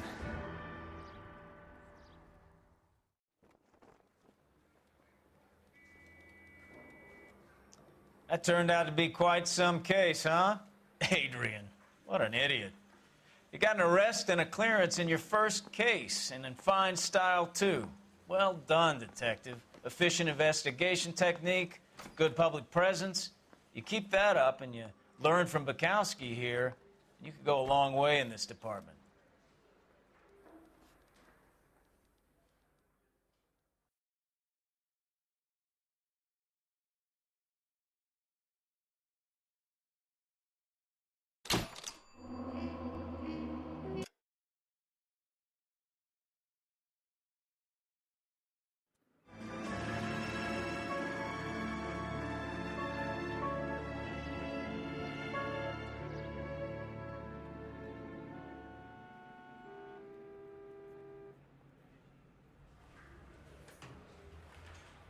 Okay, we're gonna keep this short. I'm already late for the DA. First up, Phelps, Bukowski. We got a report of a brand new Packard abandoned in an empty lot off 2nd Street between Olive and Grand. PR is one Oswald Jacobs says the vehicle was dumped in his backyard. There's a patrolman on site. Get down there and see what you can turn up. Any questions? Good, get going. Straight through the red line. Said she never saw it. Better go earn our pathetic wages. Rimsky, O'Halloran. Intelligence has information on a stolen car racket. An abandoned vehicle. We catch all the good ones, huh, Phelps? Sounds like there's more to it than that. Nobody dumps a shiny new Packard unless they borrowed it without asking. You don't say. You're on fire today, Einstein. Very funny. Come on, my intense protege. Let's go save the world.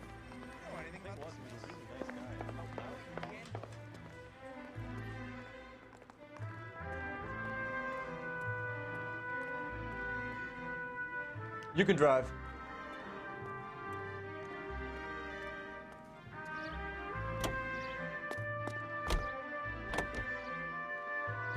Did you hear about Adrian? Prom in Seattle threw him out. Wife says she's gonna take him back. Women generally show more compassion. What are you talking about? Adrian dumped on her. He was humping the secretary. Margaret should show some pride. Pride comes before a fall, Bukowski. I'm talking from experience.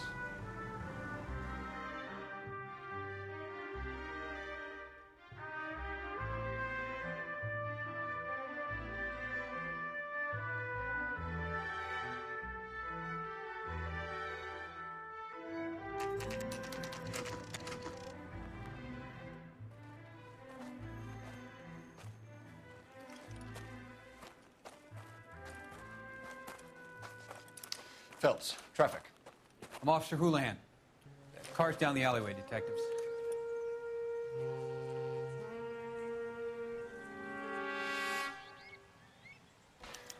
We got a call about an abandoned vehicle. Yes, sir. The car has flags. Might be some kind of diplomatic vehicle. Has anyone touched this vehicle since you arrived? No. And that Jacobs bird over there was on station before I got here. We'll talk with him in a moment. Give us some time to look the place over. Sure, take your time. He's a sore-headed old son of a bitch anyway.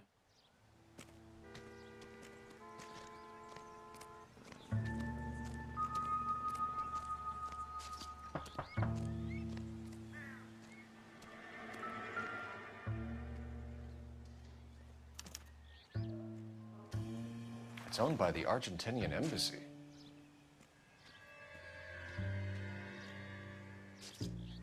Goddamned if his clothes weren't covered in gunpowder resin. Empty.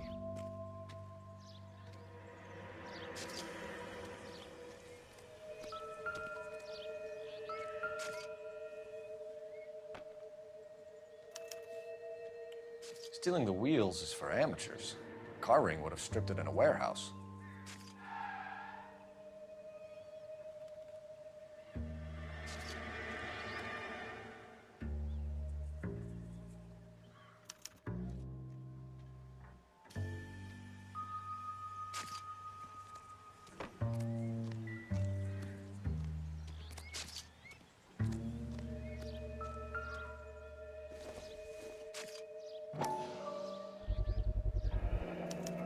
Combination wrench. Must have used it to remove the wheel lugs.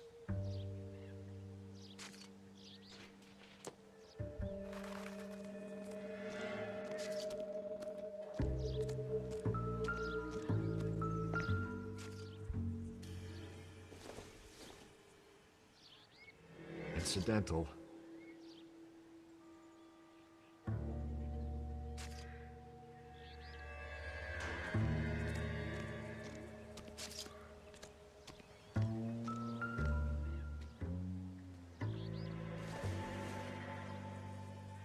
Not everything here is going to be relevant.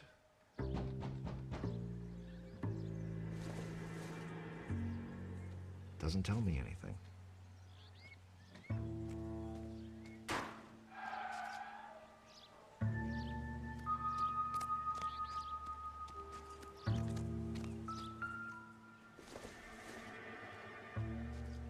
It doesn't appear to be connected.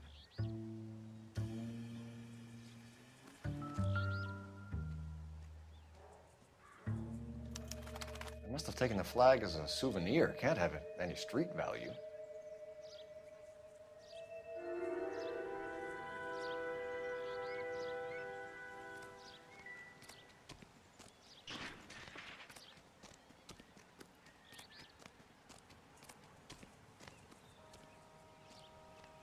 Oswald Jacobs? That's right. What exactly happened here, Mr. Jacobs? Last night, I was looking out of my window. I like to keep an eye on what's going on. I can understand that. You see this empty lot? Damn kids play stickball here. Always breaking my windows, always asking for their ball back. Can we get back to the car, Mr. Jacobs? Don't be impatient, Sonny. Anyways, last night I see this brand spanking new Packard up on bricks.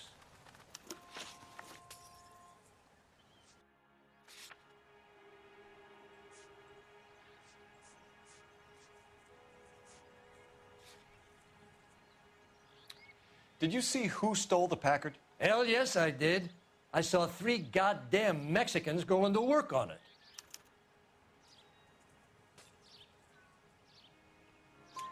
Can you tell us what they were doing? Using the headlights of an old Ford so they could strip the thing. I yelled out to them, "I'll call the cops."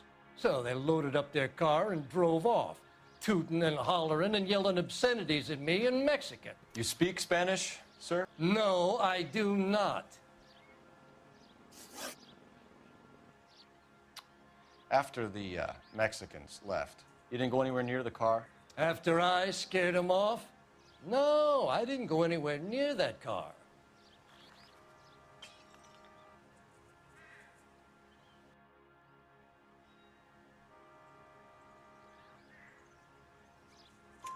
You went out to the car. Once they were gone, you had to take a look for yourself. I was curious. Ain't no law against that. So what if I took a look around that car? You can't be accusing me of nothing. Tell me about the car they were driving. It was an old Ford. I didn't catch the license number.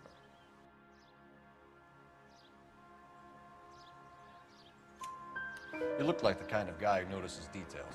You're right there. The car was old, but it looked brand new. Candy apple red paint job stands out a mile. What exactly did you see them take? They was working on the tires. That's all that was took.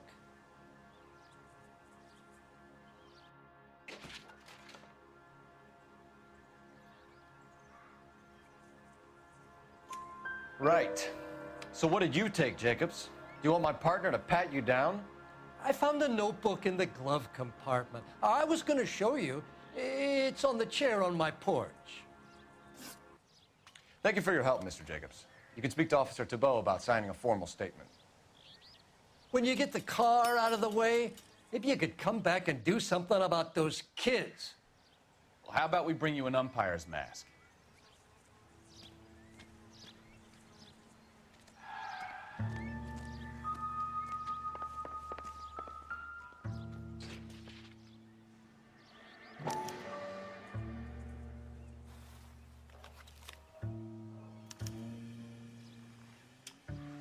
Okay, so we have the owner of the vehicle, a degenerate. I'll run John Madsen by R&I.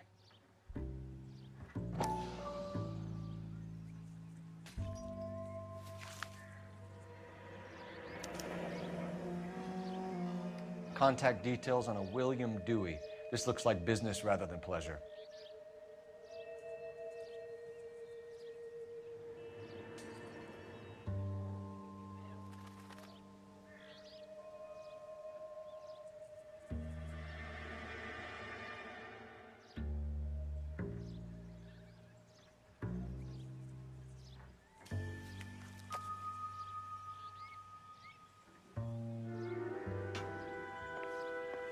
I think we've wrung this place dry. Let's find a game well.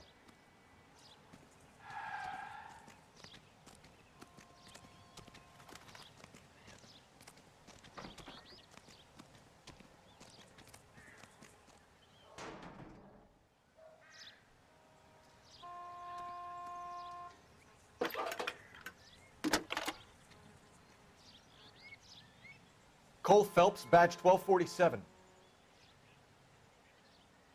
How could I help, Detective? Could you run the name Dewey Brothers? Possibly a dealership or car mechanic's workshop. One moment. Dewey Brothers Packard Dealership, 629 Figueroa Street. Got it. Can you put me through to Michigan 2458, please? Connecting you now. Hello, can I help you? LAPD, ma'am. Can I speak to John Madsen, please? He's at school, officer. What's this about? Is he in trouble? How old is your boy, ma'am? Just turned 16. Wrong person, Mrs. Madsen. Sorry to disturb you. Any messages? There's just one message for you, Detective. A four-door Packard, diplomatic license number Paul Robert 706, was reported missing this morning by Juan Francisco Valdez. Could you have him brought in? He's already here at Central, Detective. He's demanding an audience, as he calls it. Thanks. Can you get a message to Captain Leary? Tell him we'll be in as soon as we can. Thanks for your help.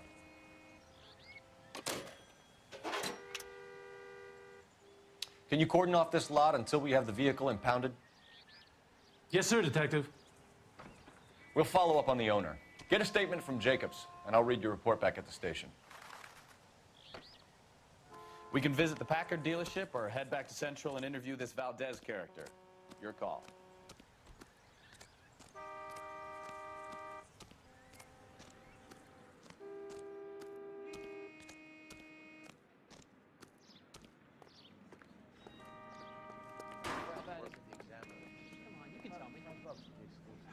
You're behind the wheel. Fine. Where are we headed?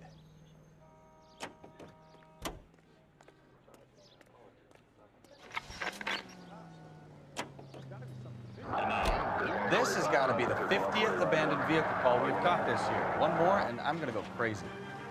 Not your favorite cases? You kidding me? This is barely even police work.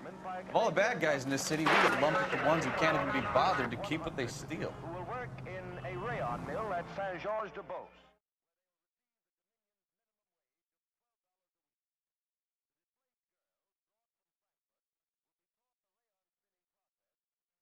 Contract for 2 years.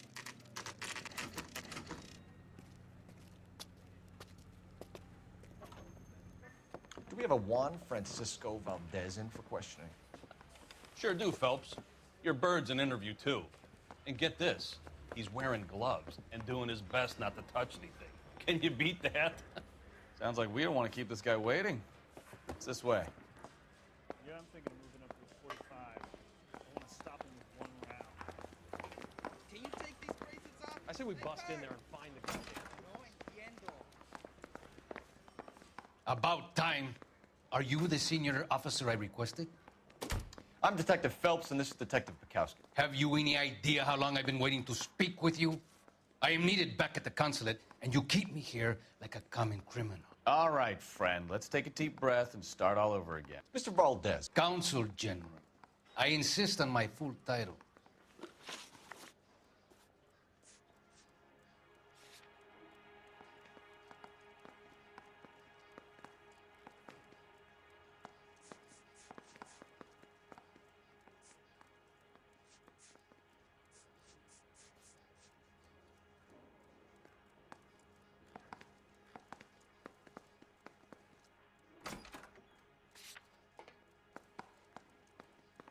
Where did you purchase the car? My secretary and driver arranged the purchase. A disreputable place, Dewey Brothers by name. As soon as I can have it arranged, I will have my Hispano Suiza brought up from Buenos Aires.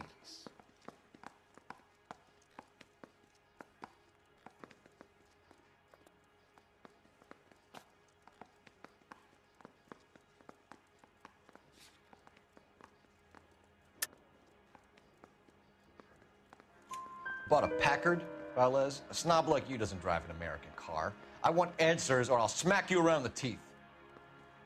William Dewey offered me a substantial bribe to make a purchase at his establishment. It is not unusual to make this kind of transaction in the civil service. Tell that to the Argentine taxpayers. Consul General, we have located your car. Can you tell us how it was stolen? It must have been stolen from the consular garage. Terribly inconvenient, of course. I want the perpetrator soundly flogged. Unfortunately, we don't do that here, Your Worship.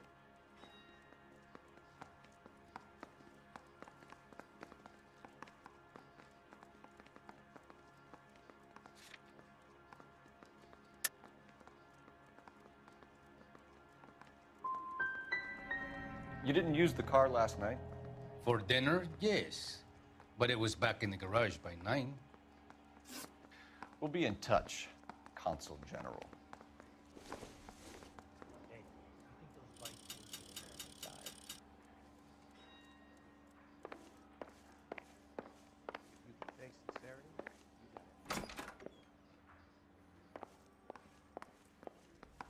Did you know, Mr. Lukowski? See them or not? That bum took a swipe and come down. Finished with Valdez. Thank God.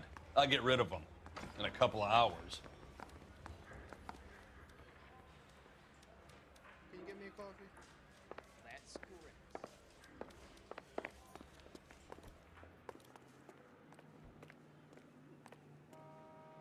You know the way. You can drive. And where exactly are we going?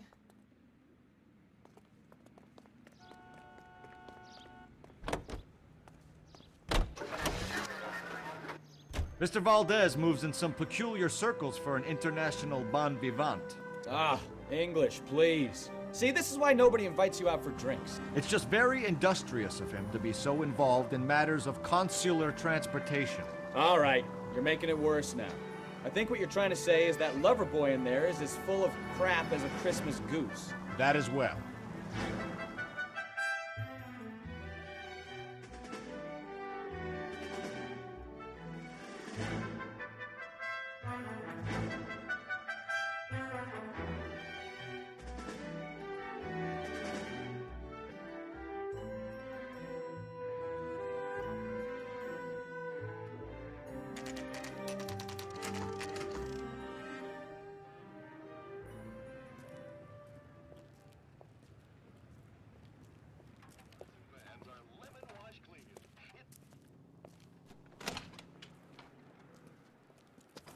Don't tell me, let me guess.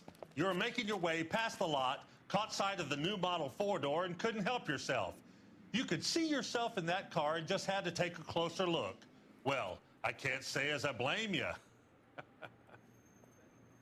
LAPD, Mac. We'd like to speak with the owner. That's me, William Dewey, proprietor, at your service. We're investigating the theft of a Packard belonging to the Argentine embassy.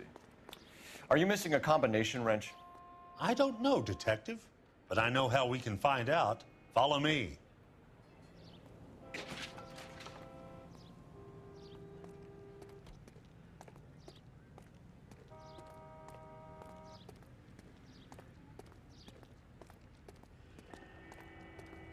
We keep all our tools in here. Mind if we look around? Be my guest. You sure you guys aren't interested in a new car? Huh? Maybe a used car. I have some nice used cars for guys of your wage bracket. Why don't you give us some alone time, Dewey? Go sell some cars or whatever it is that you do here. That's not right.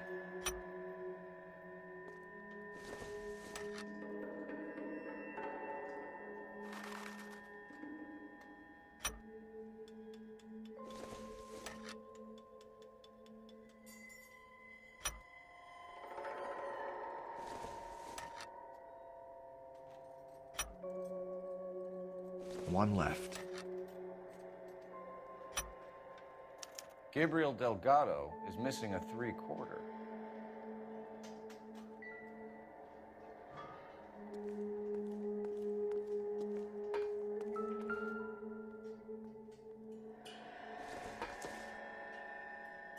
Junk.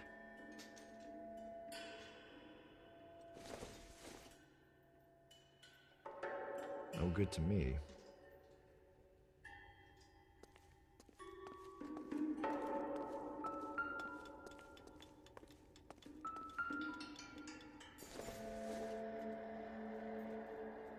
I don't think so.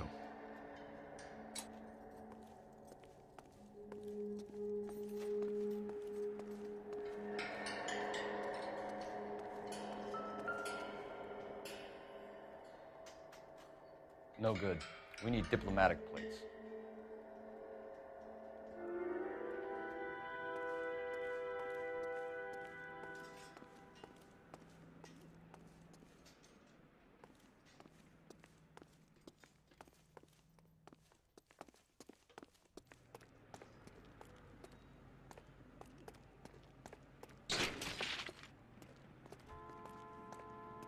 If you don't mind, we have a few questions.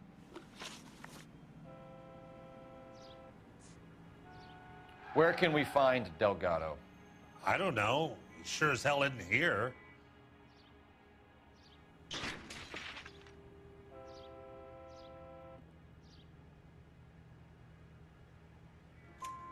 Address, Dewey, or my partner shoves her head in a car door. Okay, all right. Apartment 3, 103 Hill Street. And tell him from me, if he ever shows his face around here again, I'm gonna kick his butt from here to Kingdom Come.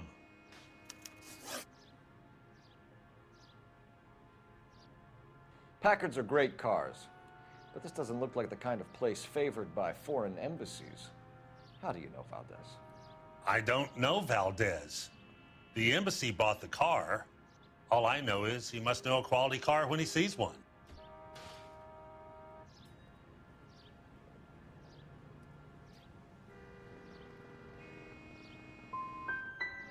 I've had just about enough of you, Dewey. What's the angle with Valdez? The embassy bought the car. When it comes in for service, Valdez picks it up. That's it. A wrench from this dealership was used to strip the wheels from a Packard last night, Mr. Dewey. A couple of Hispanics were seen taking parts. We've had a spate of thefts ourselves. Comes with the location. Thieving bastards to steal anything the minute your back is turned.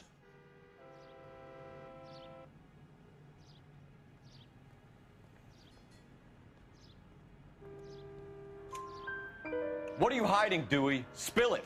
You don't want the LAPD getting too interested in this place. So I hire a few illegals. It's cheaper than hiring returning GIs. They have less attitude. Downside is, they're a little light-fingered. Thank you for your help, Mr. Dewey. No problem. God damn that kid. I'm just an honest car salesman. Seems like you just don't know who you can trust these days. Going to movies, Dewey. You're missing your calling. Time to visit Gabriel Delgado. See how good his excuse is.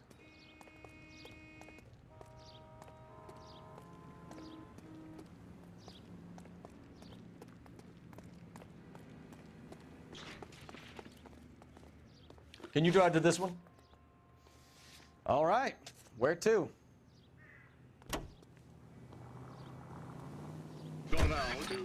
You read this story in the Examiner about the Navy developing three-dimensional movies? What's a dimension? You know, like a graph. Vertical axis is Y and horizontal is X. Well, that's clear as mud. Third dimension would be Z. So things would be popping out of the screen. That's ridiculous. Scare people out of the theater. God's name would want that. I don't know. People scoffed at the idea of talkies in color, and look what we have now.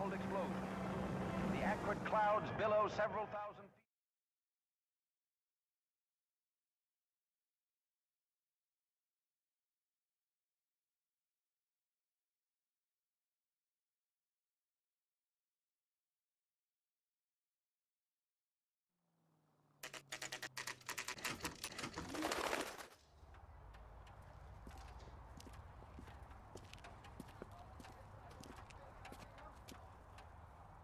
Okay, let's see what Gabriel has to say for himself. I just hope our Archangel hasn't already flown. Isn't that the cop who solved the big case and got promoted? What the hell is this guy doing?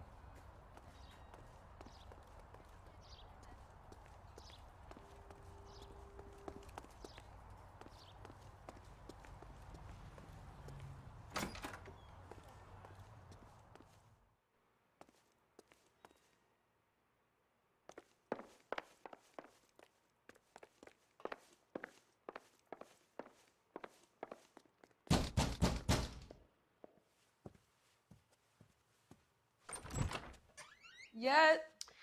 LAPD, ma'am. We're looking for Gabriel Delgado. Gabriel? We're from the police. Policia, you understand? Yes, I understand. Could you come inside? What is your name? Ana Rodriguez. Is Gabriel Delgado here, Ms. Rodriguez? No. What do you want with Gabriel? Is he in trouble? Stay where you are, Ms. Rodriguez. We need to take a look around. But he is not here. I have told you. Check out the surrounds. I'll stay with the broad.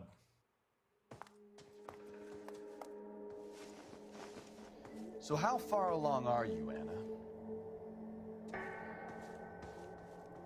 Nearly 20 weeks. Right. So how's it gonna be when you go into labor and he's not around? You are wrong about Gabriel. He will be a good Souvenirs father. are a dumb move. Already he works hard to provide for us. Unless you help us here, Anna, your little one won't be seeing Papa for a very long time.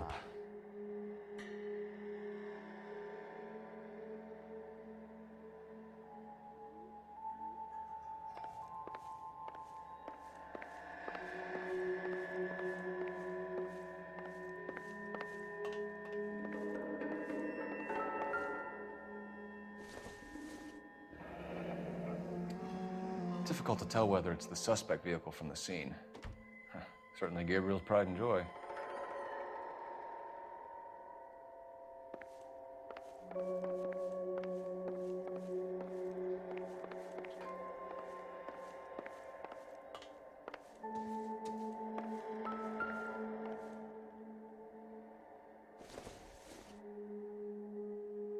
Don't think this is anything. Nothing significant.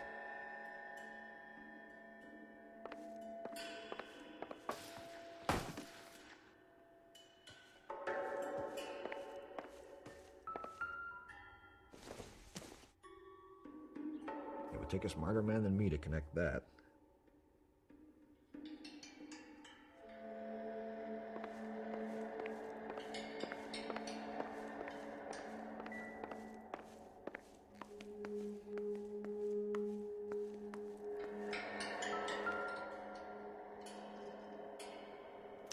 Serving breakfast for two, Anna? You should have cleared up.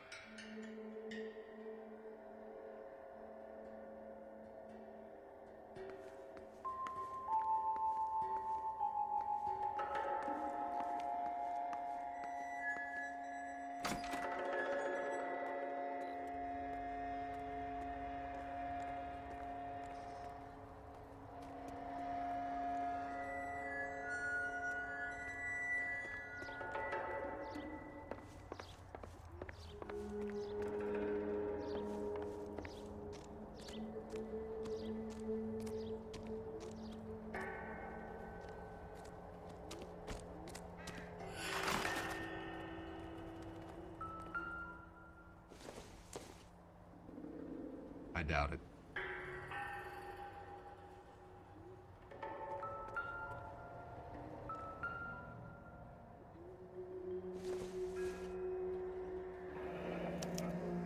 Diplomatic license plates.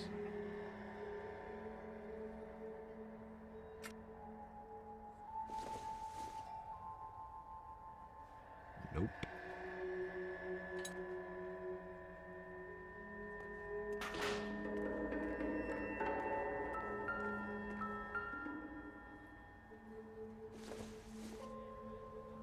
Probably nothing.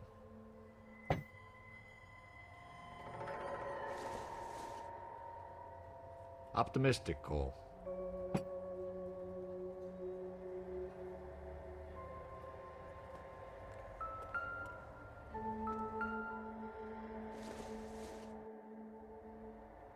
Circumstantial.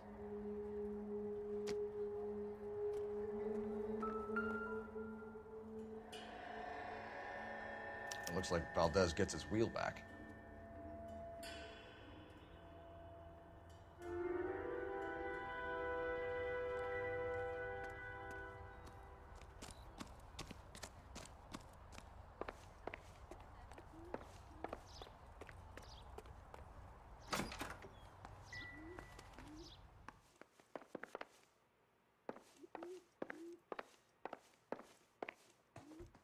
You're in serious trouble, Miss Rodriguez.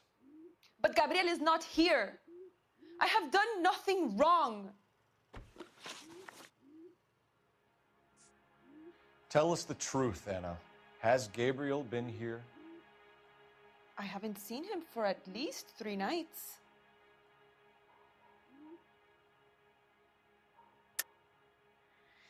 You keep lying to me, and I'll send you and your baby to jail. He lives here, but he hasn't come home. I swear it.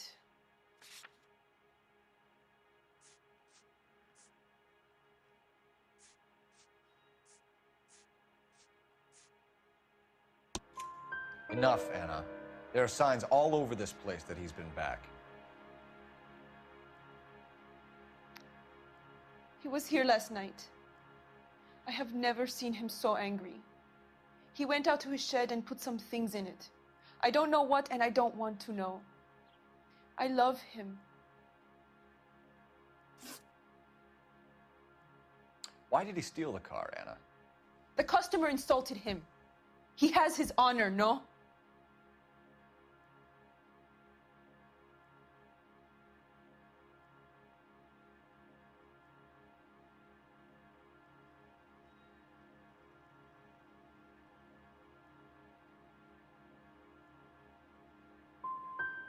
Gabriel's been in trouble before. He left you here alone to answer for him, and you expect me to believe that his motive was honor?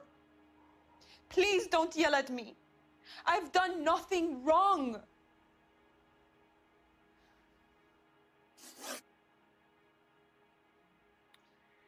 We found a license plate matching our stolen vehicle in the shed. Add in the assortment of parts, and we can make Gabriel for a dozen other thefts. It's time to get serious, Anna. You must ask these questions of Gabriel. I know nothing of these car parts.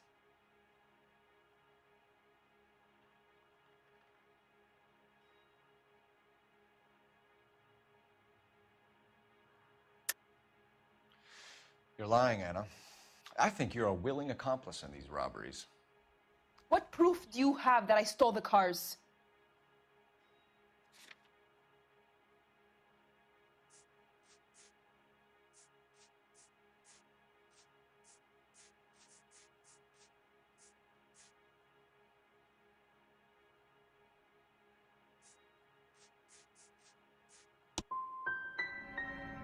You come into my house to insult and bully me?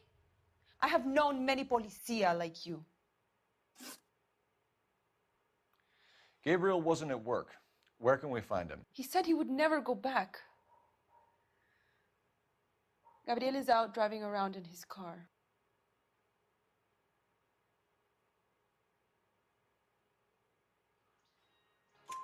If you tell us where he is, I will try and bring him in. If we have to track him down ourselves, it could end very badly for him, Miss Rodriguez. He is out with his chivatos, Julian and Enrique. They race on the corner of First and Santa Fe. I have pleaded with Gabriel to stop, but he would not listen. As soon as we corner Gabriel, we'll be back for you, Anna. You had your chance to cooperate. We know where the kid is. Let's go stop these clowns and get them off the streets.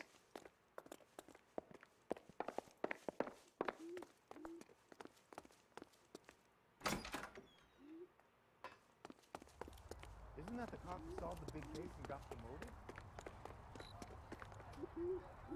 You know the way. You can drive. Where are we going?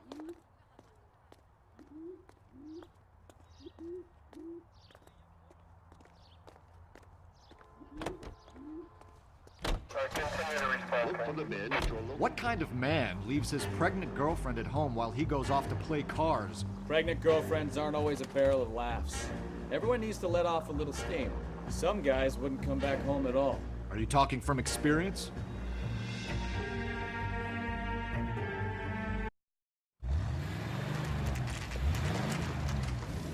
There's the red Ford. That's Delgado right there.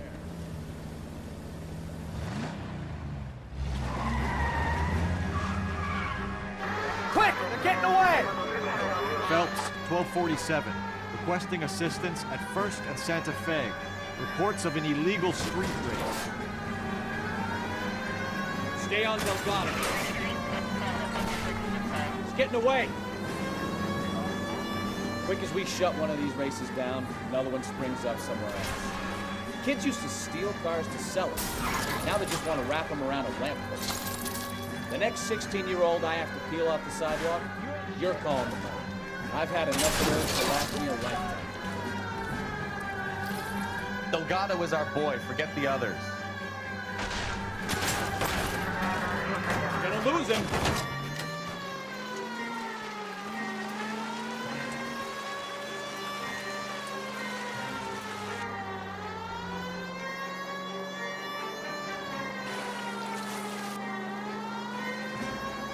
Lay into his wheel arches. Come on. Step on it, Phelps. Take him out.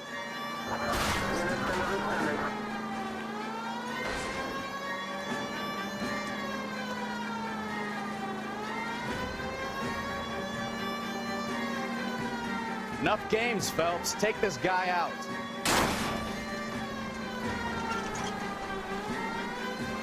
God damn it, Cole. Hold it steady.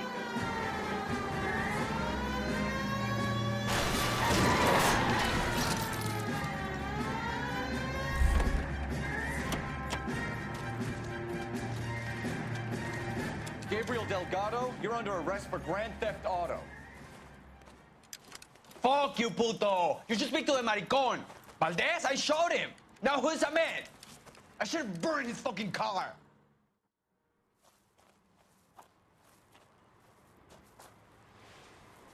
You got a foreign dignitary outed as a fruit and a kitty raper, a car dealer we're gonna let slide for the kickbacks, and a street punk car thief who sure as hell won't be taking liberties with other people's autos again anytime soon. That, Detective Phelps, is not a bad haul. You keep your chin low and your hands high, and you keep bringing me clearances just like that one. That's textbook policing, and we need more of it in this department.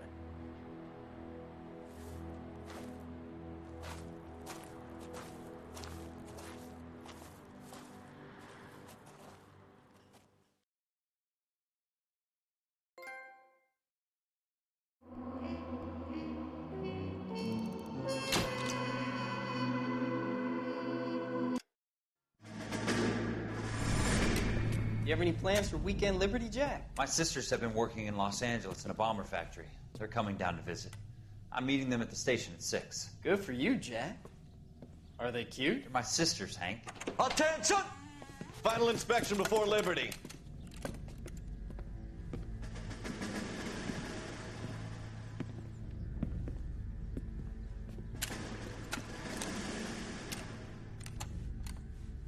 Good job, Kelso.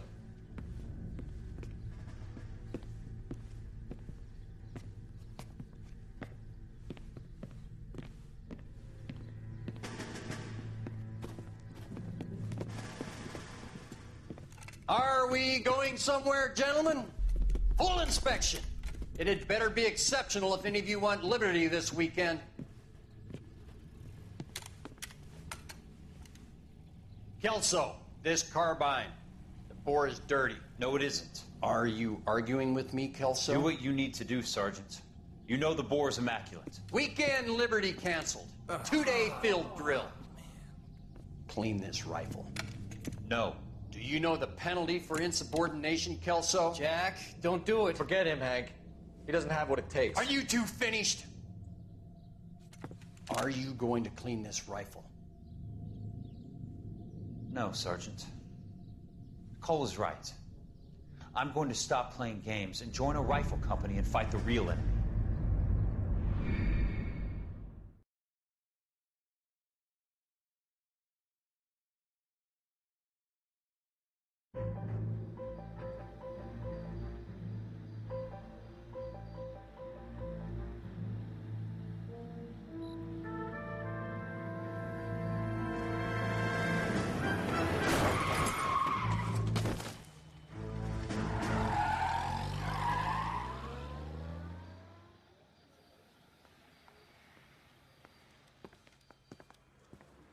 All right, gentlemen, I just got this handed to me. A hit-and-run felony at Ray's Cafe, 208 North Los Angeles.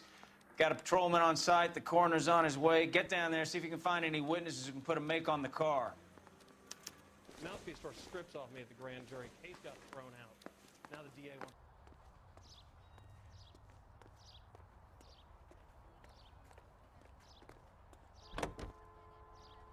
Canadian industrial. The girls are part of a group of 100 who will work in...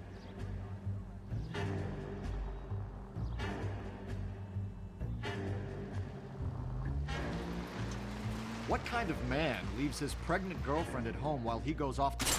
Goddamn maniac!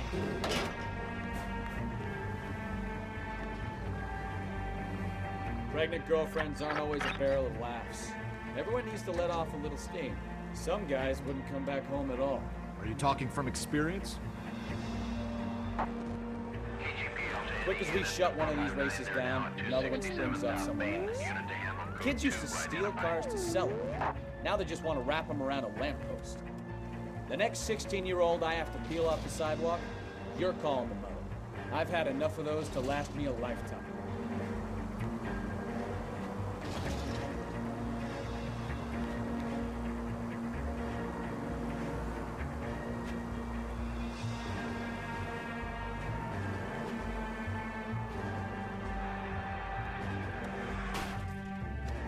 Take it easy, Phelps. I'd rather get there in one piece. All units in the vicinity, citizen reports at 415 at the corner of Banning and Santa Fe. Suspect vehicles engaged in illegal street racing. Units to handle code 3 identified. There's the red Ford. That's Delgado right there.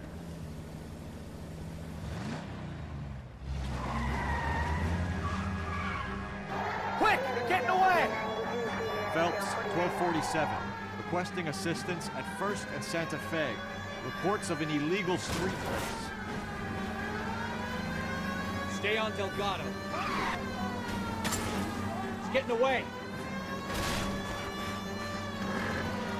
Gonna lose him.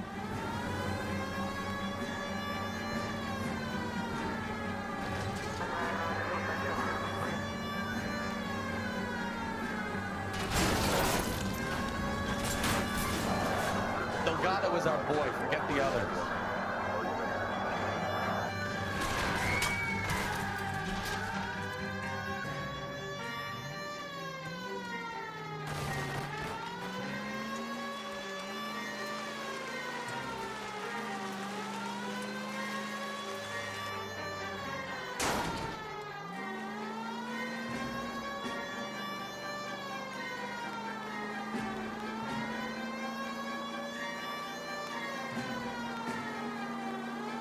Step on it, Phelps. Take him out.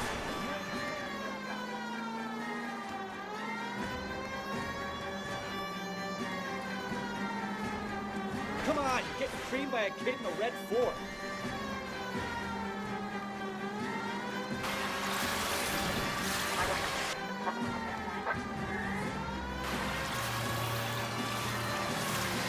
God damn it, Cole, hold it steady.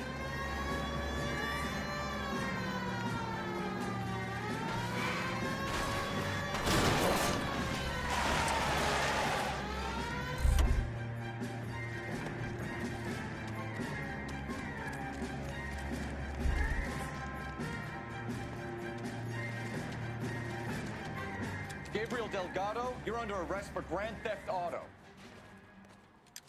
Fuck you, puto! You should speak to the maricon. Valdez, I showed him. Now who's the man? I should have burned his fucking car.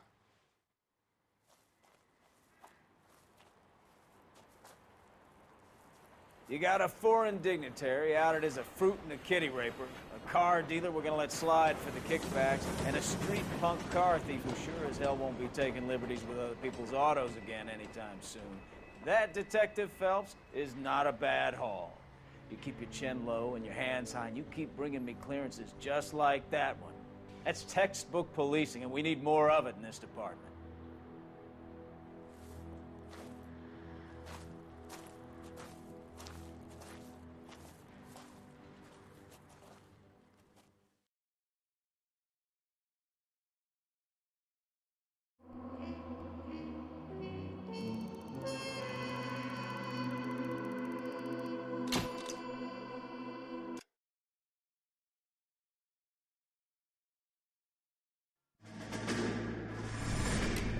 You have any plans for weekend Liberty, Jack? My sisters have been working in Los Angeles in a bomber factory. They're coming down to visit. I'm meeting them at the station at 6. Good for you, Jack. Are they cute? They're my sisters, Hank. Attention! Final inspection before Liberty.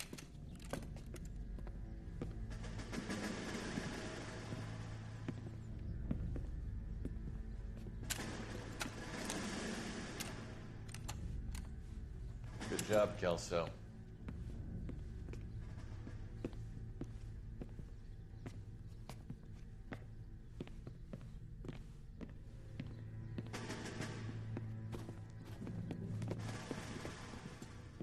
Are we going somewhere, gentlemen? Full inspection. It had better be exceptional if any of you want liberty this weekend.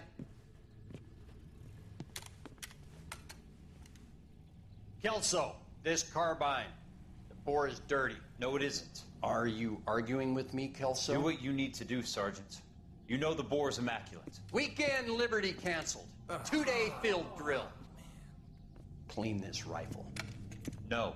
Do you know the penalty for insubordination, Kelso? Jack, don't do it. Forget him, Hank. He doesn't have what it takes. Are you two finished? Are you going to clean this rifle? No, Sergeant. Cole is right. I'm going to stop playing games and join a rifle company and fight the real enemy.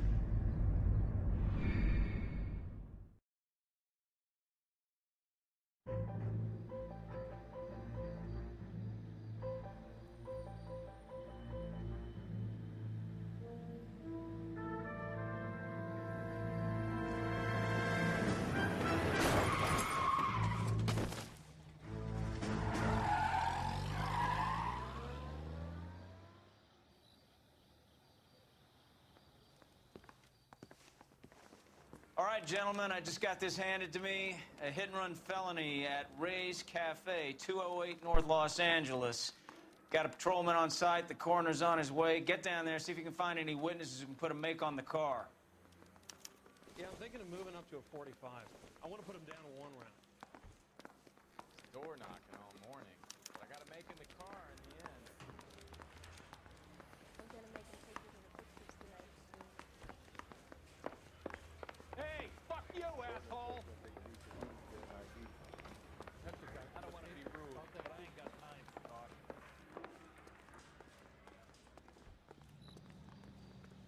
Can you drive to this one?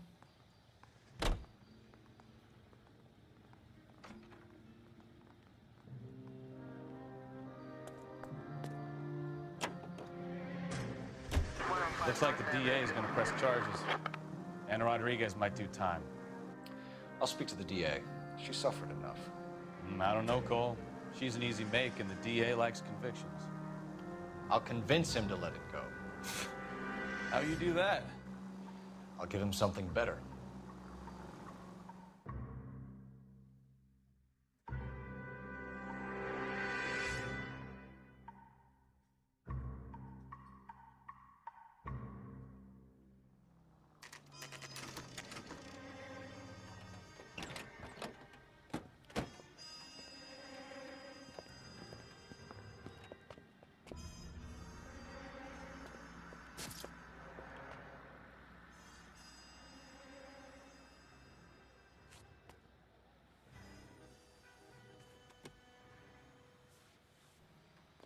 Detectives, over here. Cole Phelps, traffic. What have we got? Thick as a white male named Lester Patterson walked out of the bar and into the street. Car hit over there, and he ended up here. Dead on impact by the look of it. Have you canvassed the area? The only one with anything useful to contribute is the young lady over there. She lives above the bar. Name is Shannon Perry. No, it's not a stage name. 24 years old, she left Kansas to follow the yellow brick road. Is that so? We'll take a formal statement later. Right now, we're going to take a look around.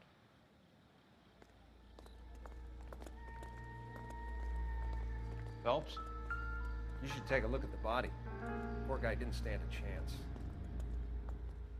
I landed on his face and ended up here. The car must have struck him from behind.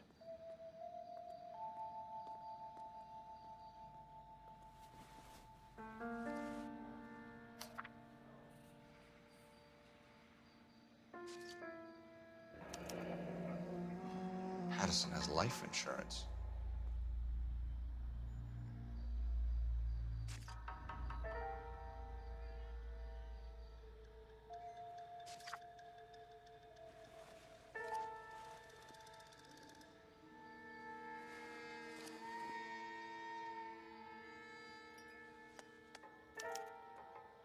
We can notify next of kin.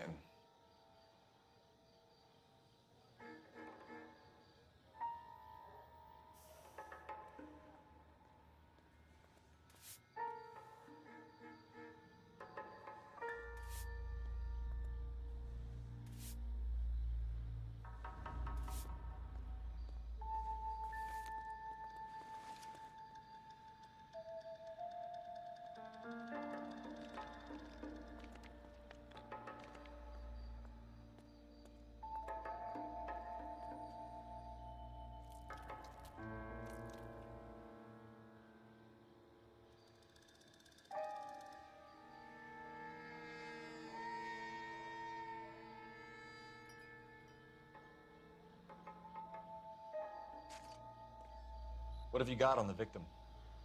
From all reports, he was intoxicated at the time of the accident. I'll know how intoxicated once I've done the autopsy. Looking him over now, I'd say he died on impact. What about the chest wound? Isn't that inconsistent? Very common in auto injuries. Look for a car with a prominent hood ornament. Those things are killers.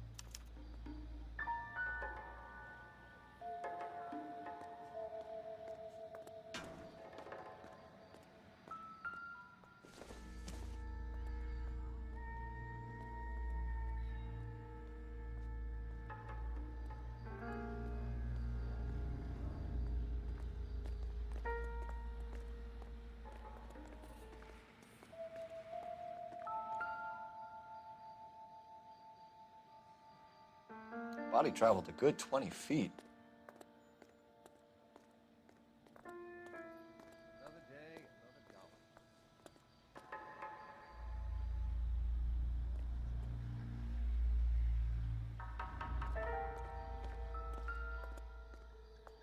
This blood is a long way from the body. Car must have been going like a bat out of hell.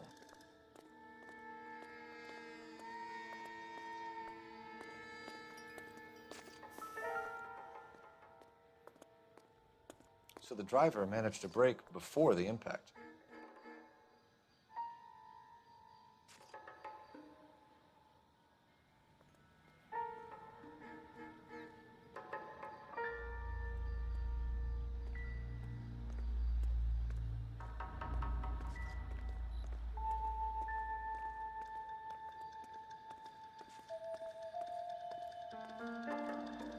It's all yours, Detective.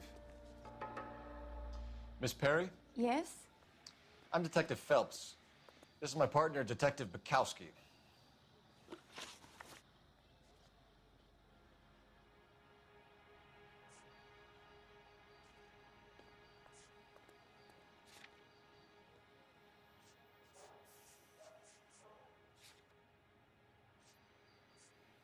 Can you tell us what happened? Well, I came to the window because I heard people arguing downstairs.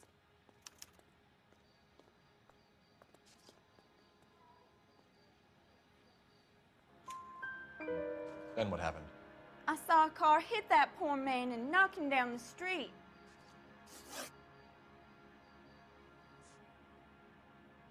Tell me more about the argument you heard.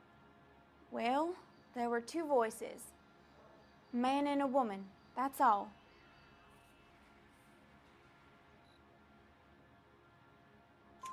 Why are you holding out on us, Miss Perry? I'm sorry. I was hoping to tell my story to the newspapers. I'd like to get my picture in the paper. Trying to find work as an actress, and things look pretty difficult. Cough it up, sister. We don't have all night. People arguing? They were husband and wife. I could tell by what she was yelling. Intimate things. Very embarrassing for the man. What kind of car was it? A dark red Lincoln Continental. Did you see the license plate? Only the first three letters, I'm afraid. 3C8. Thank you, Miss Perry. Your information has been very helpful. You can go now. You really think so? I hope you find that driver and put him away. You certainly got away with the dames, Phelps. Give it a rest, Bukowski. Let's see what the patrons have to say. I'll take the bartender. You work the rest of the room.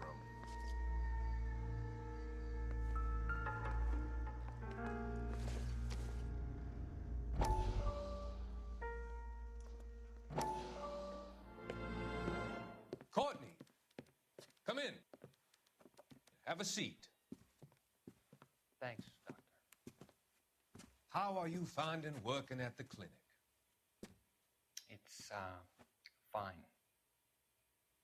Are you sure? Can I be honest with you, Doctor? I would hope so, Courtney. I was hoping that the therapy would be more beneficial. Treatment can, unfortunately, be very long-term. So many of the patients here are addicts, Doctor. Many of them have been for years, Courtney. In the past, these people were condemned to sanatoriums. If we can reveal the root of the problem, then we have a chance to help them. And until then, they stay sedated? Do I detect a hint of reproach, Courtney? I was expecting more, Doctor. I'm sorry. I don't mean to criticize. Part of being a physician, Courtney, is learning to be patient. How is it possible to keep so many of them on their medications, Doctor? Many of their addictions are illegal. Oh, many things in life are gray, Courtney. What may on the surface appear to be illegal is actually of benefit to society at large.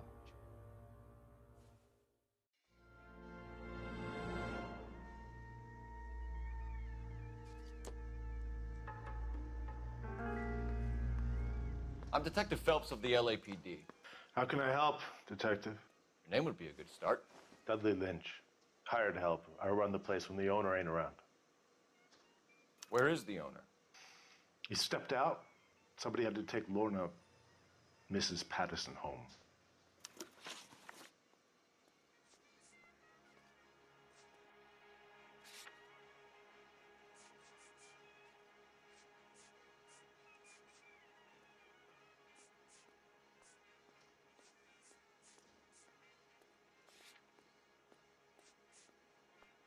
A witness overheard an argument. Lester and Lorna. There's nothing like airing your dirty laundry in public, is there?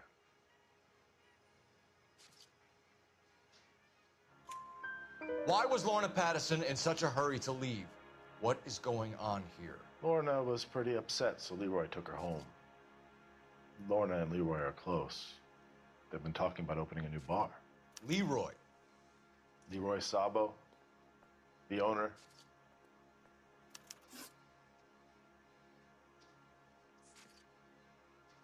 Do you know the victim?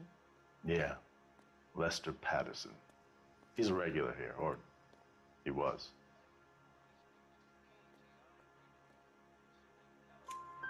Not one of your favorite customers? Lester was special, but not my kind of special. Was Lester drinking alone? No, he came here with his wife. She didn't seem too interested in the booze, though.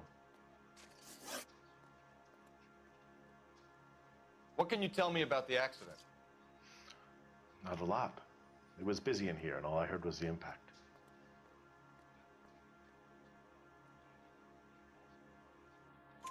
So what was he doing outside? It's against licensing regulations to drink on the sidewalk. Lester and Lorna were having a fight. The owner made him take it outside. It was pretty ugly. How long have Lorna and Leroy been talking about this new bar? Who knows? I just served the drinks.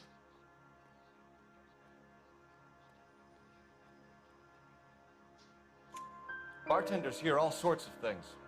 Are you going to tell me, or do we have to start playing rough? When Lester was drinking, he treated Lorna like dirt. He gambled away all their money. Lorna pitched Leroy about the bar. I don't know how interested he is. Is Leroy doing well? Hell no. The only thing keeping this place afloat are the poker games. Thanks for your help, Lynch. I'm gonna need you to sign a statement with the patrolman. Sure, no problem. You get anything out of the regulars? They weren't giving too much away. They liked watching Lester and Lorna go a few rounds every other day. And Lester was a fan of the love tap.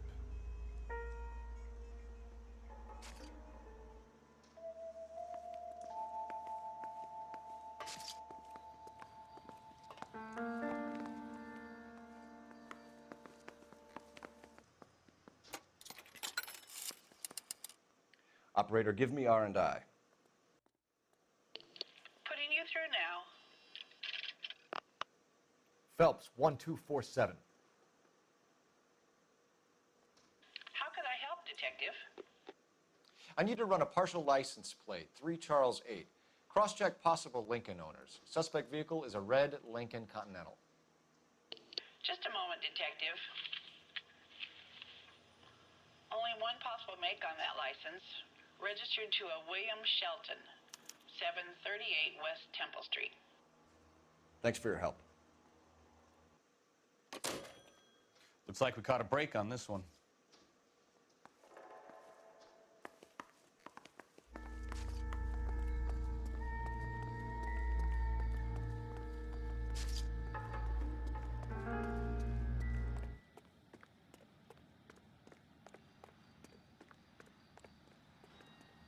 You can drive.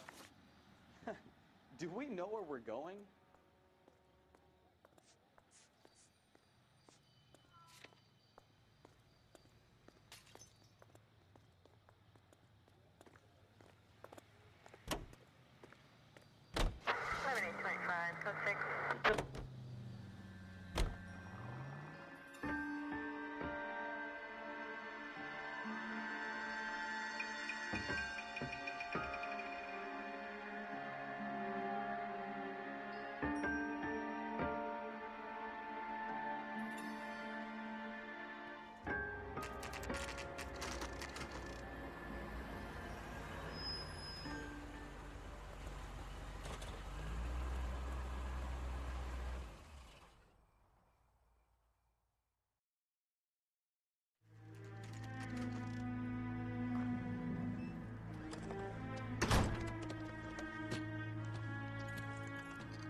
That's the son of a bitch right there.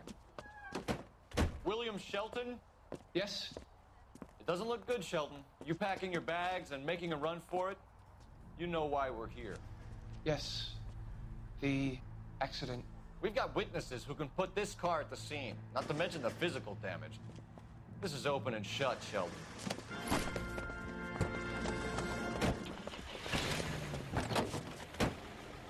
That coward thinks he can run from everything.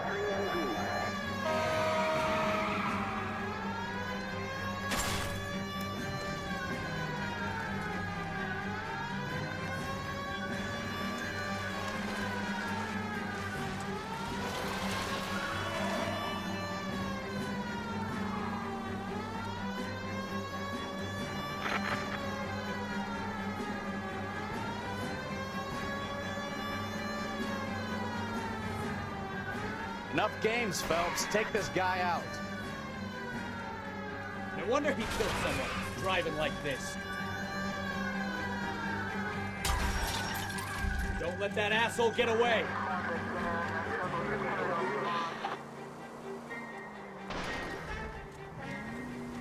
Lay into his wheel arches. Come on.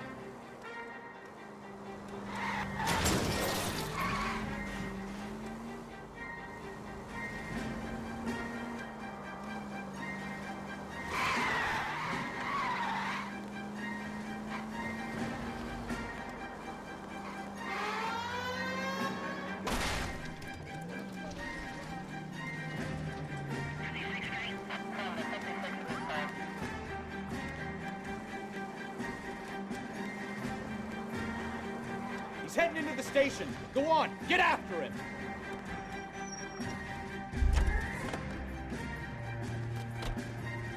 right there, Sheldon.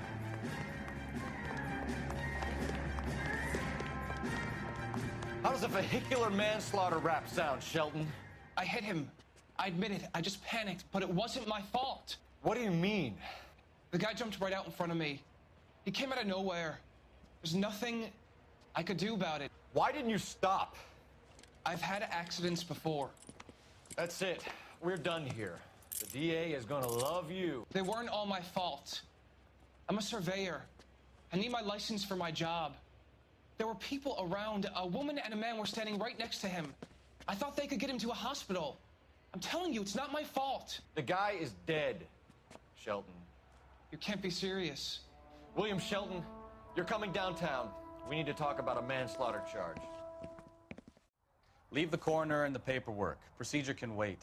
We should probably go speak to the wife and let her know what's happening. Okay. You become all heart at the prospect of paperwork, don't you?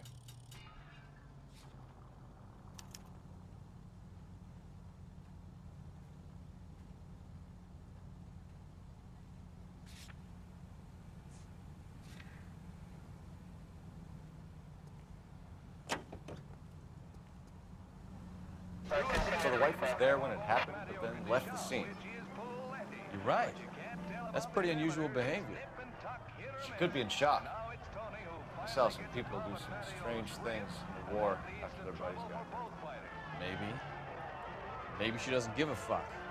According to the patrons, her old man was a piece of work. You don't think... Phelps, the guy was run over. So it worked out well for this broad. So what? Maybe she deserved to catch a break. Who knows?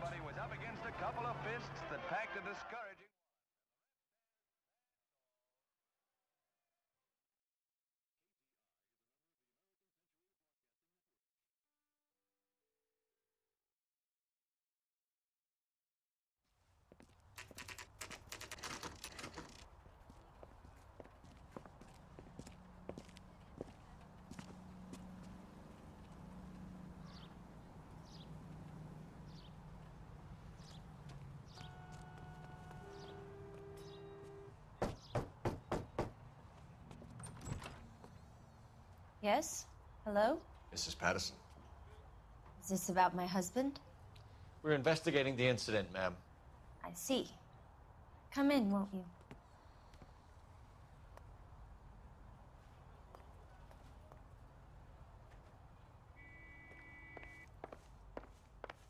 We wanted to give you the facts about the accident, ma'am.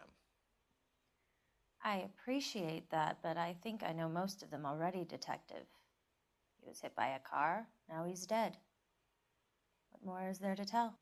Pardon me, but you don't appear to be too upset about it. Lester and I met on a furlough in '44. We got married that weekend. People don't understand it now, but that happened a lot back then. I see. So you probably did well to stick together this long. What's that supposed to mean, mister? I think it's about time you left. I have someone here, and Beg your pardon? You're gonna have to run that one by us again, sister. It's okay, Lorna. I'm Leroy Sabo. Well, well. Nice to see you're comforting the grieving widow, Mr. Sabo. All right, wise guy. Do you have any intelligent questions you would like me to answer? You can confirm Mrs. Patterson's story. Lester lost at cards. He was kind of hard to control when he lost his temper. He turned without looking and walked right out in front of the car. It wasn't good.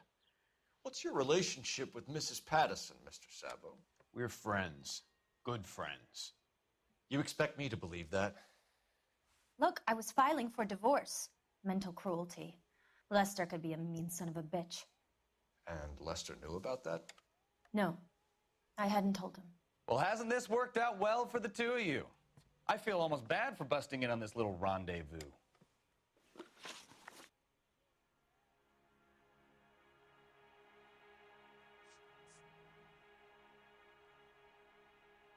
How did the car come to hit Lester? He walked straight into the path of an oncoming car.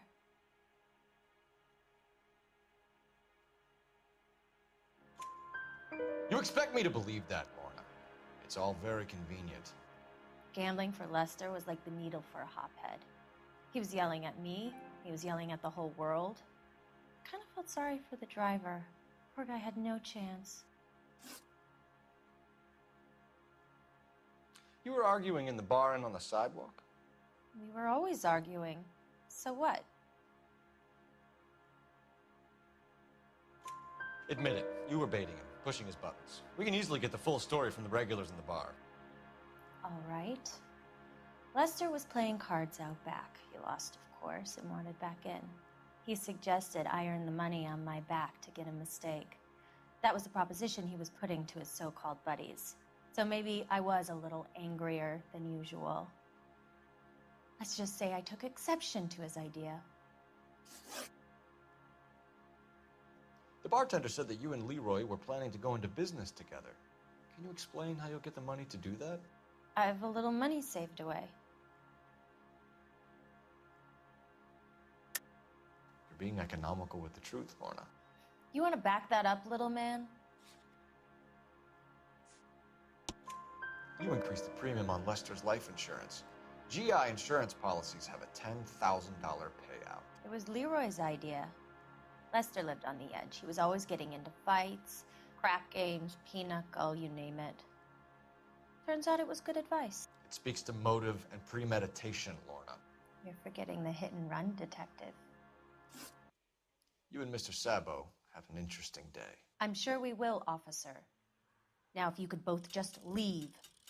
We're leaving, ma'am. Sorry for your loss. I can see what a tough time you're having with all this. Come on, Phelps. Let's make ourselves scarce. I'm out of here, Lorna. I got a business to run. You think Mal is done with the autopsy? Better call it in and check, Phelps. Between the driver and the widow, I say we start dealing with the facts.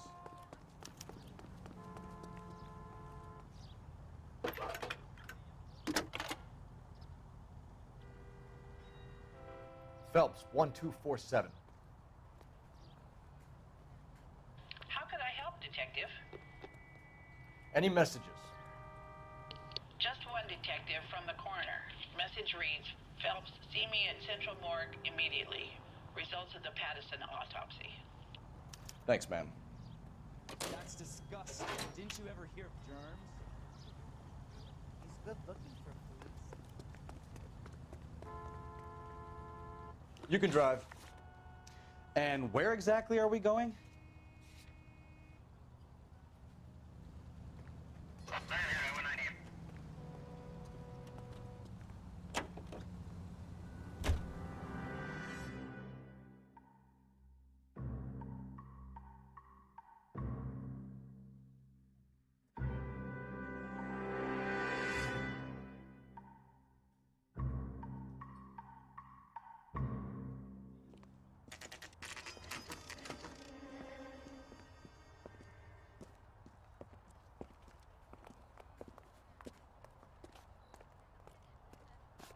A skeleton goes into a bar and orders a beer and a mop.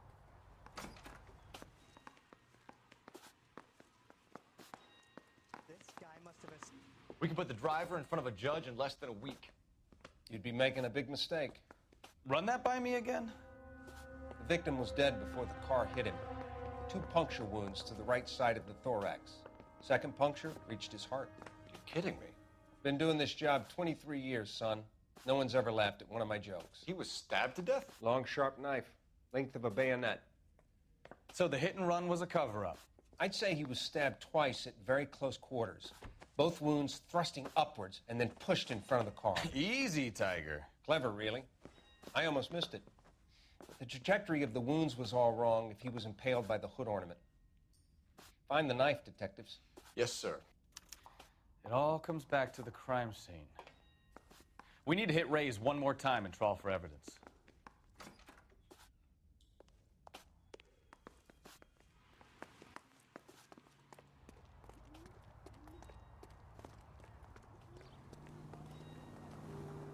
Can you drive to this one?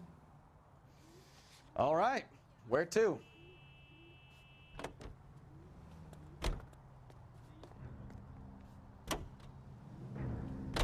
So there was some truth to Sheldon's cock and bull story after all. Didn't stop, but he didn't kill Patterson either. I'm no betting man, but I know where I'd put all my chips. Big grieving widow and her shoulder to cry on. Now all we need is a murder weapon.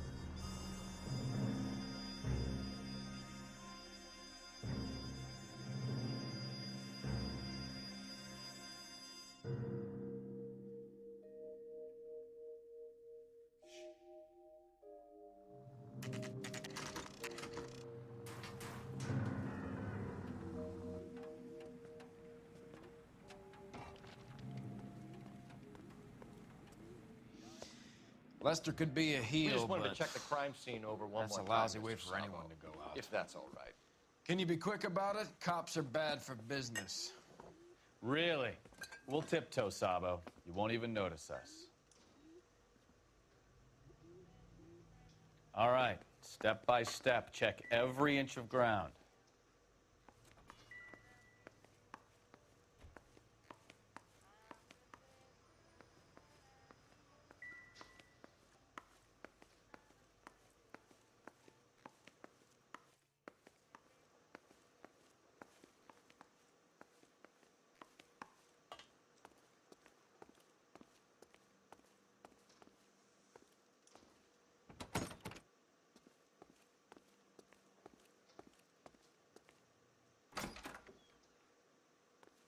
So this is why everybody comes to Ray's.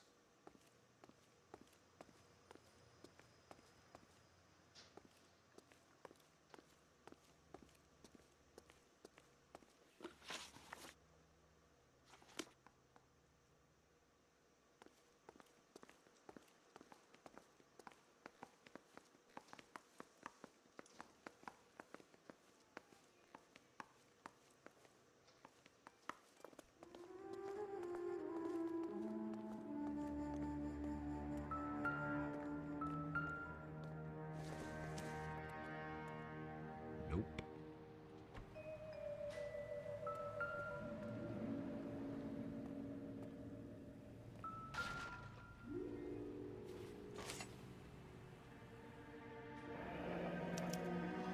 I'm sure Carruthers will confirm this as the murder weapon. Let's talk to Leroy. See him explain his way out of this.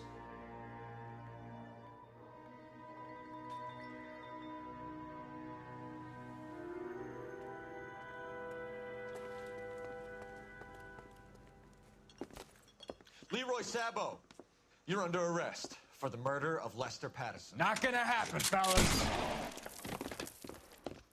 Go! I'll bring the car around and head him off. It's too late, Sabo.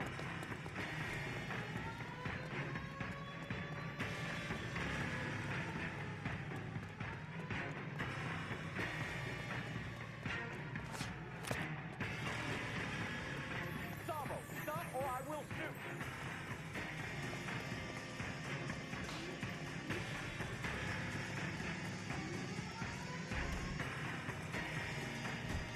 He's making for the roof, Cole. The fire escape, quick! There he is.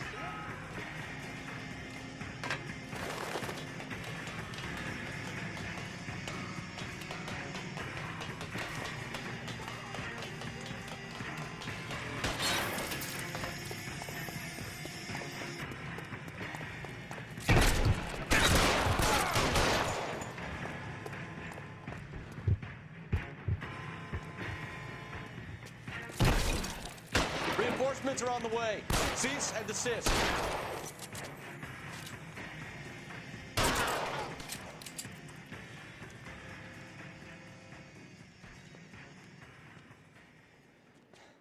You look spooked, Phelps. I thought you'd been under fire before. It never gets any easier, Bukowski. Have patrol pick up Mrs. Patterson.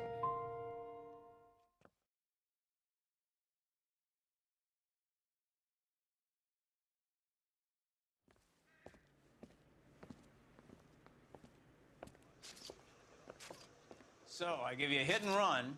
You bring me back fraud, conspiracy, and first-degree murder. This is how a good detective operates, Phelps. You take nothing at face value. You keep digging and asking questions until you get to the truth. You got some sharp elbows on you, detective. I like that. Keep up the good work.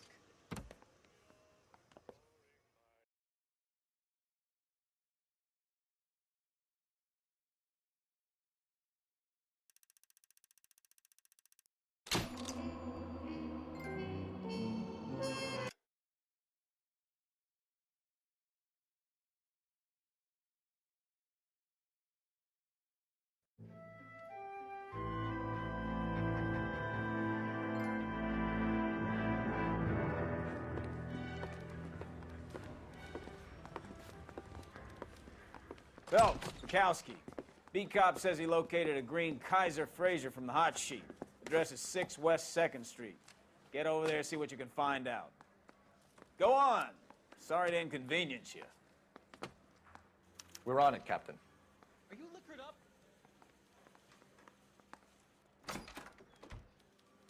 I swear the more bent cars we bring in, the longer the hot sheet gets. It pays the rent, though.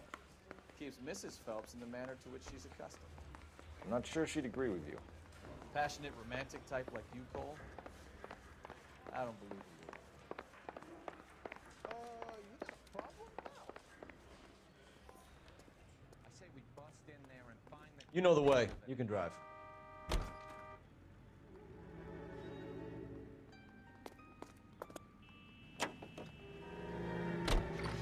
They're calling her the Dahlia now. Wonder what Veronica Lake makes of that one. What a case. You hear whether they're making any progress? Well, Captain Donnelly seems to think they have it all wrapped up. Brown and Green are sweating this Manley character. I heard it'll be in front of a grand jury by next week. Poor thing. Terrible enough being murdered like that without having a death. Strewn all over the front pages.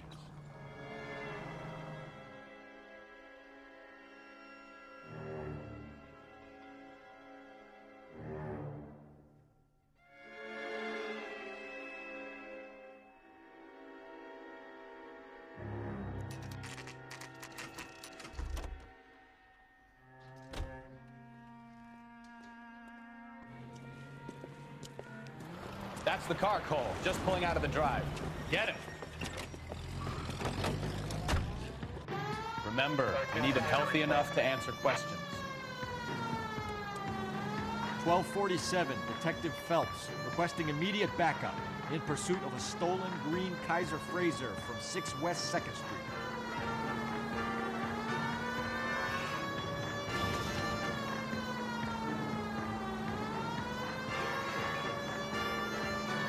Enough games, Phelps. Take this guy out.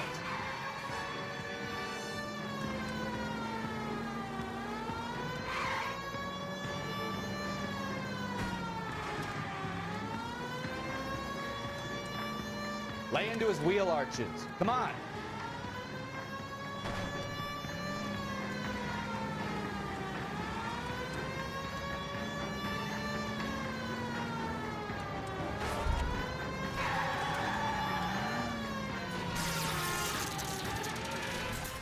All right. Maybe I was a couple miles over the speed limit. Get bracelets on him, Phelps. Out of the car now! Why did you run from us? I saw a big car in my rearview mirror with 2 tough guys bearing down on me. What would you do? What's your name? Cliff Harrison. You're under arrest. For what? What are you talking about? Nice try. I'm talking about the car being stolen. You're out of your mind. I bought the car, and I've got the paperwork to prove it.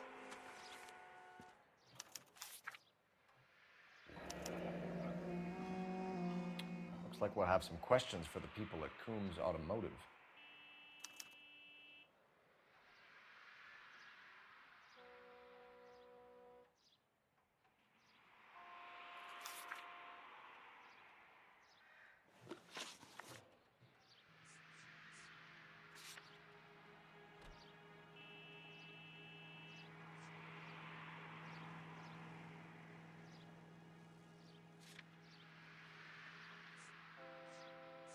You have a criminal record, Mr. Harrison? No, nothing like that.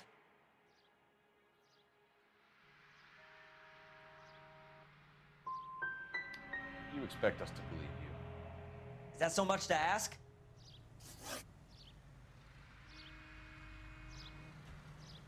You purchased this car from Coombs Automotive Company? Yeah, that's right.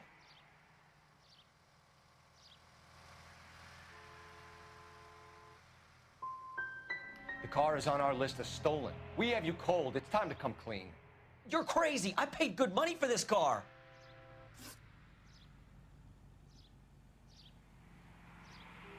Who did you deal with at Coombs Automotive? The owner, Richard Coombs. And he made out the bill of sale personally? Of course he did. He kept a facsimile for his records. Check with him. You could make this easy on yourself, Harrison. How? I haven't done anything wrong, and you know it. Sure, don't stop now, pal. Keeping stum just makes us like you more for this. Bag his possessions as evidence, and have him arraigned for Grand Theft Auto. Right, Detective. Do you know who my father is? We need to get to Coombs Auto and check out Harrison's story.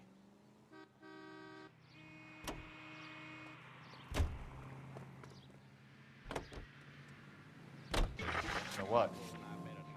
I think he's telling the truth. Some of the most convincing people you will ever listen to are born liars. Usually they're called politicians. Straight on.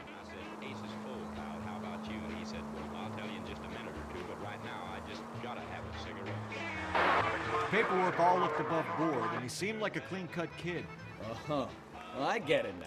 You see some kid who's basically you 5 years ago and assume he's got to be innocent. I'm more than happy to be proved wrong. Hey, if he'd been black or Hispanic, you'd be singing a different tune. You spout all this communist crap about treating everybody the same, but it only works one way. Take the next left.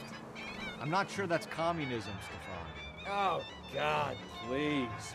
Not another history lesson from the man who single-handedly won the war. Are you finished? Yes. I feel much better now. We'll shake down the car dealer and take it from there. Unless his daddy plays golf with yours, of course.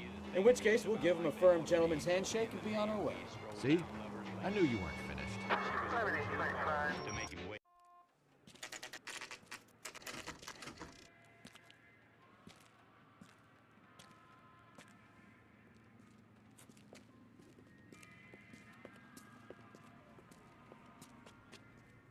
Not another step. I have got a Buick Century sedan that would be absolutely perfect for you.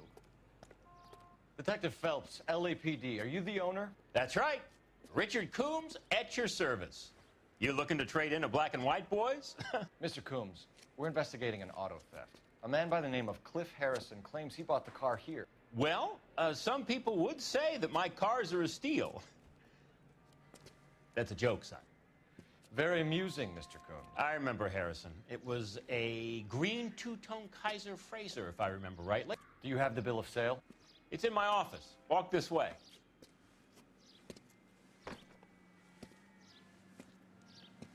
That's a joke too, son. Phelps, you mind if I shoot this guy? He's getting on my nerves.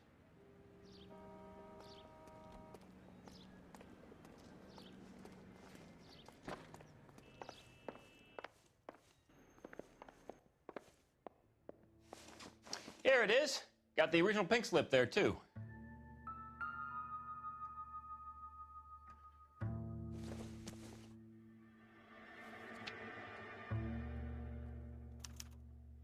Gene Archer, 146 North Fremont Avenue.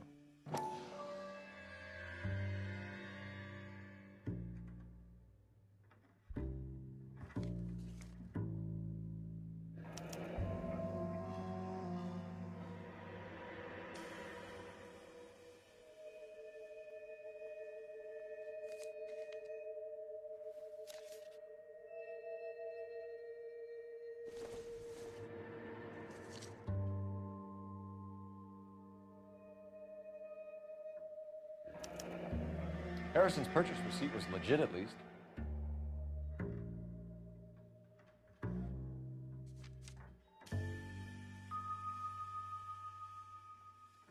We have a couple of questions. All right, fellas. Shoot.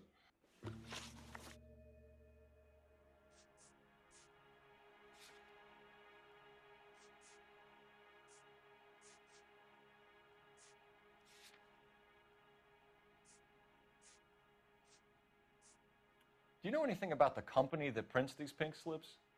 Nope. Should I? It isn't exactly my business.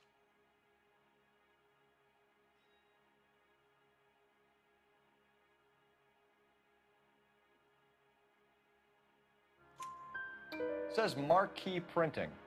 You've never heard of them? Marquee. Sure. They do all the government red tape. You'll find the place down on Aliso Street near San Pedro. Can you describe this Gene Archer? Brunette, maybe 25, 26. Little on the plump side, but not bone ugly.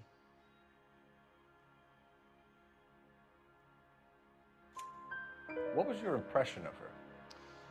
Kind of harried and harassed, in a hurry to go somewhere but no place to go. You get to know the type. Can you tell us how you came to buy the car? Girl just wandered in right off the street.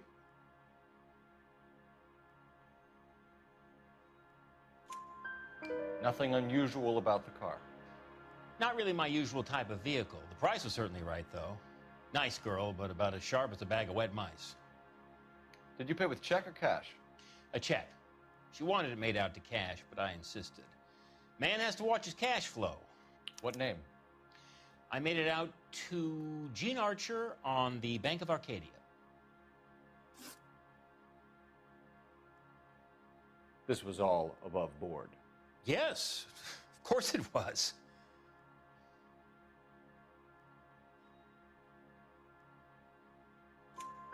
Did this look legitimate to you, Coombs? I'm in used cars, son, not bearer bonds. In my business, you don't look a gift horse in the mouth. Now don't come on all high and mighty with me if you want my help. When exactly did you hand over the check, Mr. Coombs? Close of play on Friday.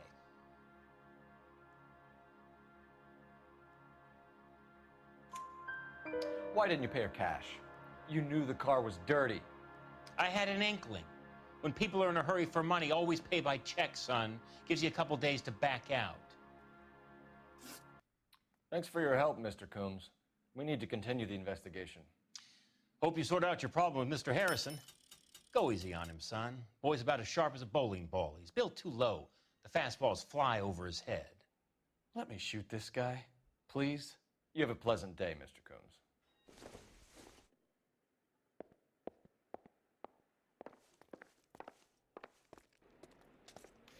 Well, Harrison might be off the hook, but we can still run an APB on Gene Archer. Get on the horn and call it in.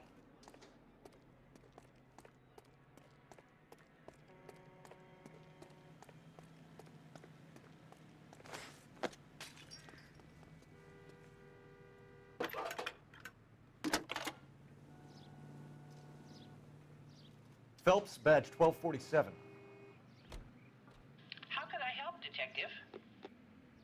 Requesting an APB on Gene Archer, age approximately 25, on suspicion of grand theft auto. I'll relay the information. Are there any messages for me? A James Velasco is being held at Central Station on suspicion of GTA. Possible link to the Harrison case. They're waiting on you to conduct the interview. Thanks.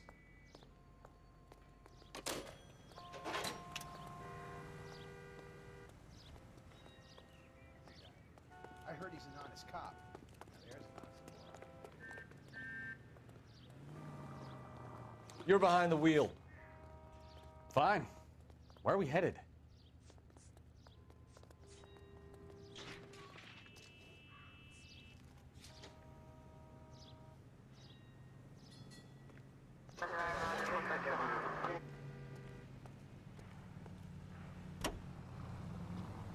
Here's a chicken and egg question for you. Do you think you have to be an asshole to sell cars?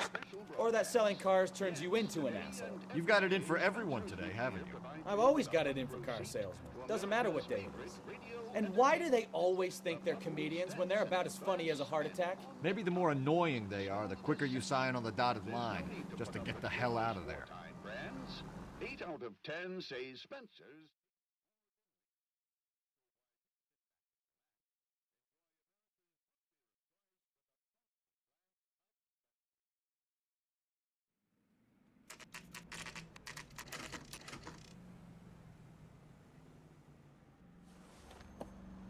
Empty. Should have known that Archer broad would have given us a false address. We should go to the station, see what this Velasco guy has to say. Into each life some rain must fall, but too much is falling in mine. Into each heart.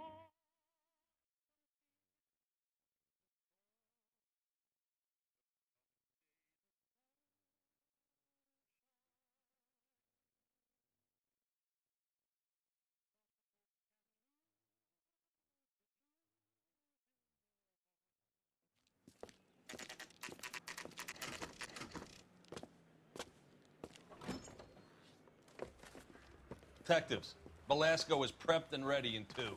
Another stolen car with legit papers. Thanks. He ran the light on Olympic, and we finally collared him on Temple. You were smoking a cigarette in the other room? That's correct. It's been a year. What's he waiting for? Crummy bastard. James Velasco? I want a lawyer. It's my car and I got the proof right here. Take a look for yourself.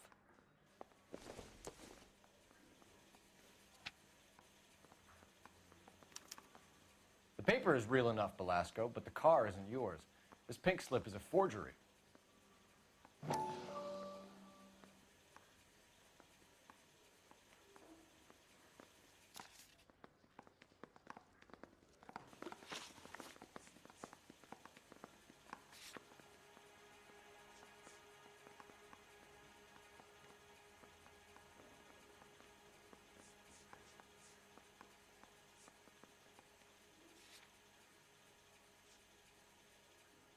Does the name Jean Archer mean anything to you? Nope. Never heard of her.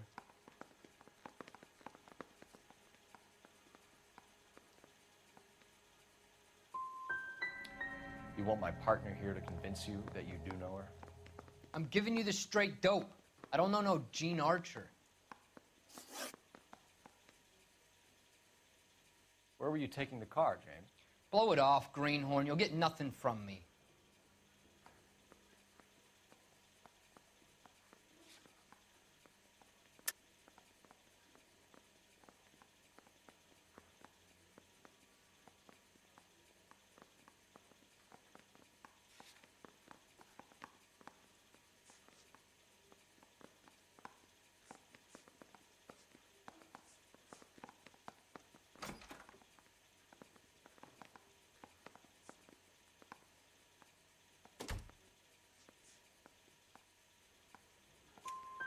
You're a two-time loser. If you don't give me something, I'm gonna ask the DA for the maximum. You're looking at 10 years, Velasco. Kiss your youth goodbye. I want a deal. Keep talking and we'll see what sort of deal you're worth. My job is to drive the cars out of state. Nevada, Arizona, sometimes New Mexico. With the paperwork they provide, it's normally a breeze. What happens to the cars once they cross over the state lines? I don't know. I just deliver them.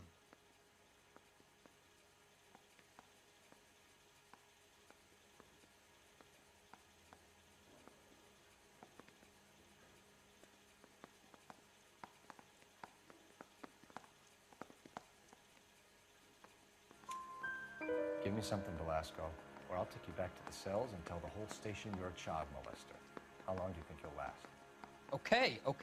I hear you. The cars get sold in Chicago or back east. Sometimes I bring back cars coming the other way.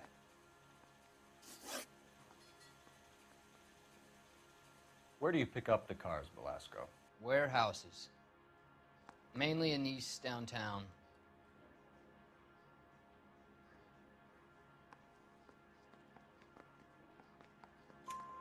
An address, Velasco. You want my help with the DA? Cough it up, now. A place on Industrial Street. I don't know the number. You're gonna help me out, right? Keep talking, kid, and we'll see what we can do. All right, James. We're gonna check if this information is worth anything. And if it is, I need your help here, pal. If it is, then we'll know you're a man of your word, and so will the DA. You're Phelps, right? You had Cliff Harrison booked for GTA. Yes, I am. Look, can we... Ray Pinker, I'm with Technical Services. Listen, he had a pink slip for the car. I've just finished looking it over, and it's real. Yes, we know that. Absolutely. There's only one company that prints pink slips in California, the Marquee Printing Company. They've confirmed that the numbers are legitimate. You've checked them out? Sure. They're on Aliso Street, near the corner of San Pedro. The guy I spoke to was Lightfall. Gordon Lightfall. Here, I wrote it down. Thanks, Ray. This is a great lead. We'll get down there as soon as we can. You see that new typist?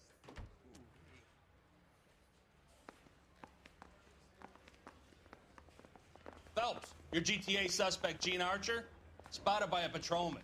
Western Union office, 253 South Hill. Less than a minute away down the street if you run. Go! She won't hang around. Save all year and not be able to afford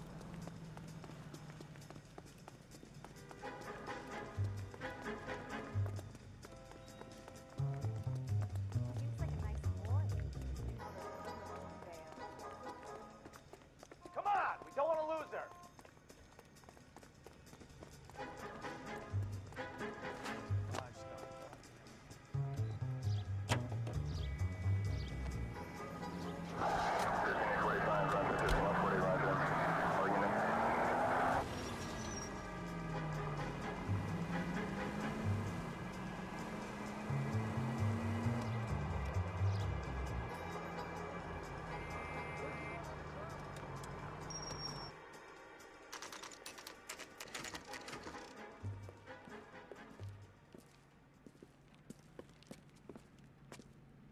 It'll only take a little while longer, madam. It's quite a lot of money, so... LAPD. We'll take it from here. God damn it. Everyone's against me. Look, just let me get my money and get out of here, okay? You look sweet. How about giving a girl a break? I could be very nice. I'm afraid I can't do that, Miss Archer. Stefan, call for black and white. Just my luck to get the only hair sure cop in the LAPD. The car you sold to Coombs was stolen, Miss Archer. There won't be any money. I handed over all the right paperwork when I sold it, Buster.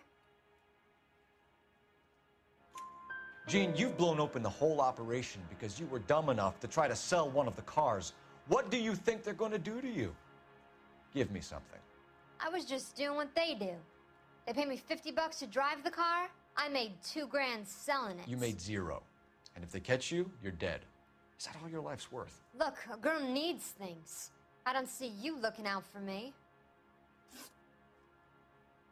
How long have you and Belasco been delivering cars? Who is James Belasco?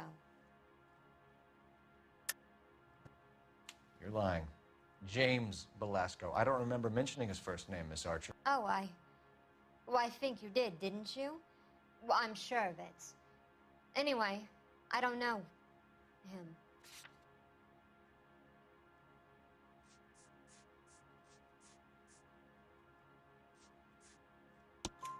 You aren't sharp enough to lie to me, Gene. You and James Belasco share the same address on your pink slips. We have him in a cell. Okay, so I know the creep. The pink slips are real. The home addresses are always vacant lots. Bigelow is always boasting that the paperwork is legit and that if we stick to our stories... And don't try and sell the car? Yeah, that too. Tell me where you picked up the car, Miss Archer. Look, I can't remember. Let me go, will you? Please. What have I got to do? Trying my patience here, Gene. I'll have the reporters down here and have your picture in all the papers. You'll have nowhere to run. All right already. I get the message. I pick up the cars from a guy named Bigelow. 58 Industrial Street. Big warehouse, full of goons. Now you've got what you want. Can I go? Please? No, you sure can. We've got a car waiting outside for you. Some career advice, Gene. Get out of crime. Marry someone boring who has money and will find you captivating. Is this guy for real? He takes a little getting used to, but yeah, he generally means what he says.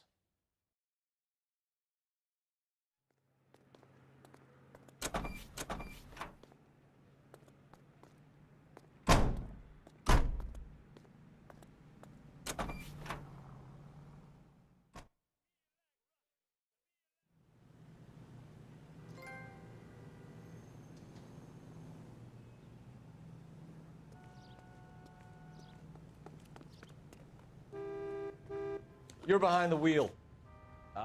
Where are we going?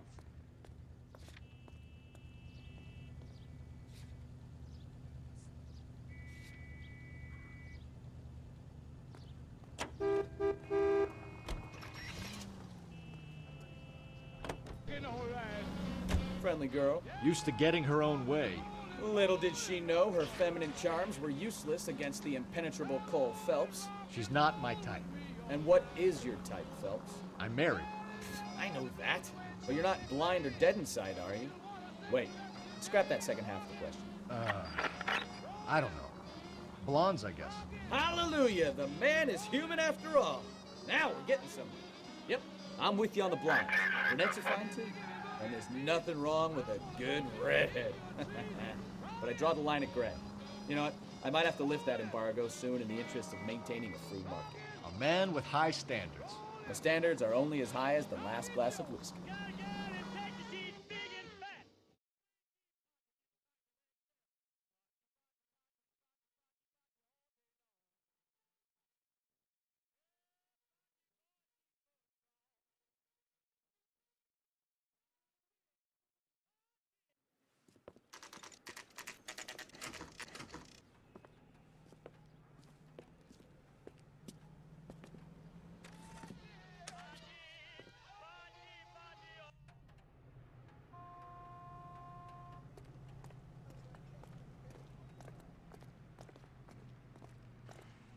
Phelps, leave him be. And what can I do for you, gentlemen? I'm a traffic detective from Central Division. Who's in charge here? I am, Gordon Lightfall. What's this about? We understand that your company prints California vehicle titles. Yes, I have the government contract to print pink slips. I've done for some years. Have you had any goods or equipment stolen recently? We're running up against stolen cars with seemingly legitimate paperwork. Not recently. Have you ruled out forgery? There's no shortage of talented artists in this town. We'll keep it in mind.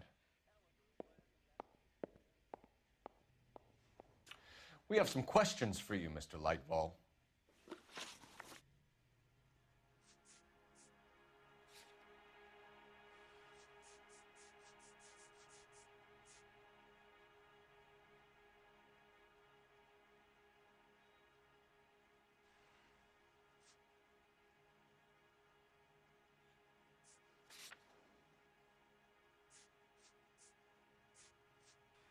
Do the names Cliff Harrison and James Belasco mean anything to you? No, they do not.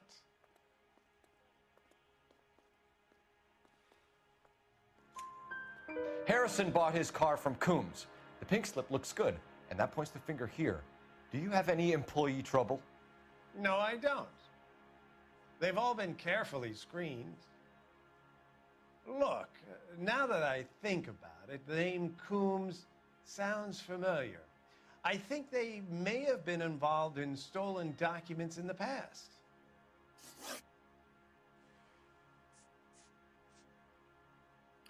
Do you have a delivery ledger, Mr. Lightfall? We would like to cross-check against the Coombs Automotive Emporium. It's a little out of the ordinary, Detective. I'm not sure I can share those sorts of records.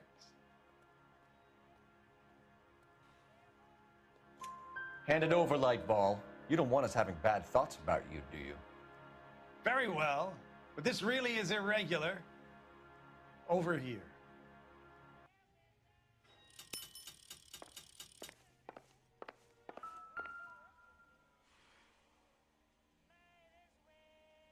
Look for patterns, recurring names, unusual addresses, anything out of the ordinary.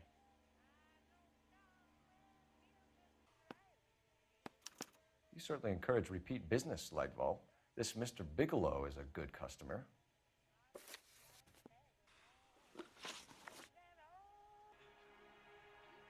Mr. Lightfall, we're currently working 2 auto theft cases. Do you know anything about a car theft ring? Certainly not. Why would I get mixed up in a thing like that?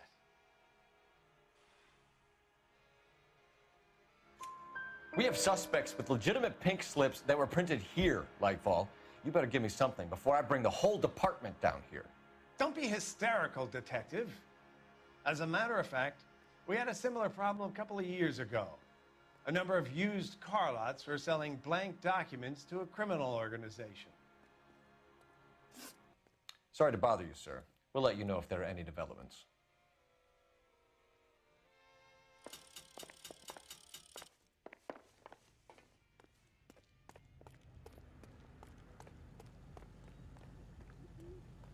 You can drive.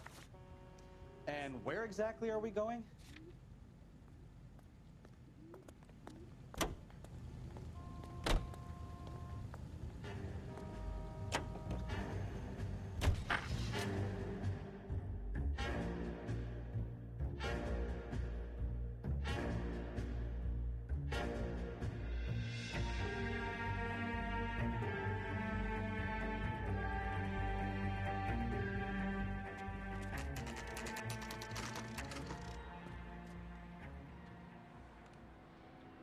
We should call for a couple of black and whites.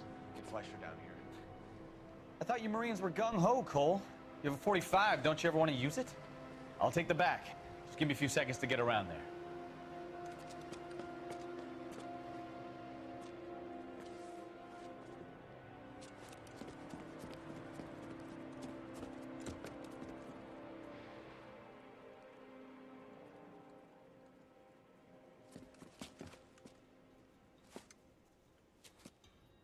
Cole Phelps, LAPD.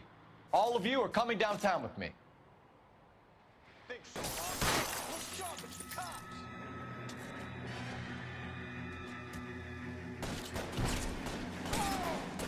Throw out the guns.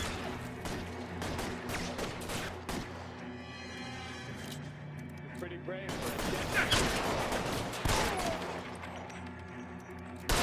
Let's move forward. How long do you think you can hold out?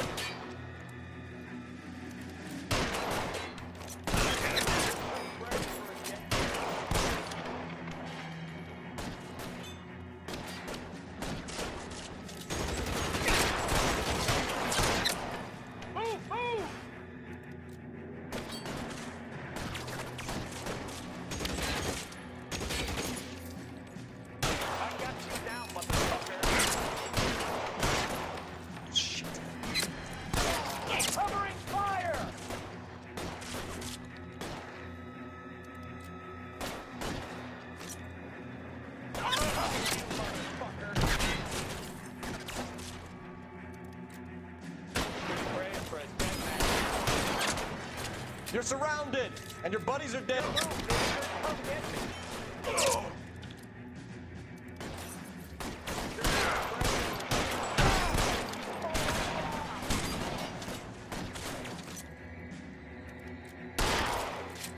Keep moving!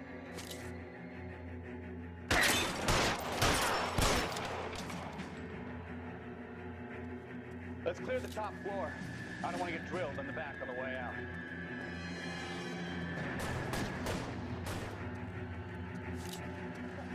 I need cover!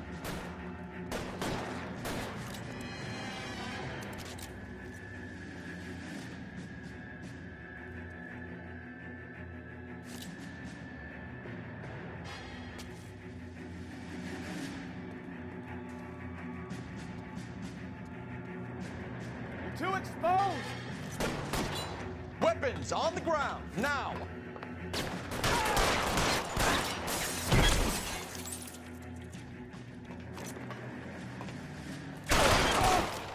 By the door at the end. I heard something.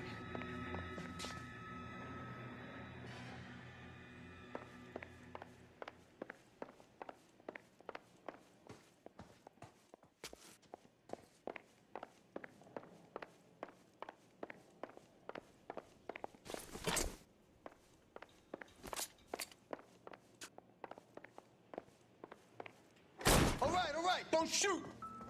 Keep your hands up. Watch him, Bukowski. He doesn't move until I've tossed this place.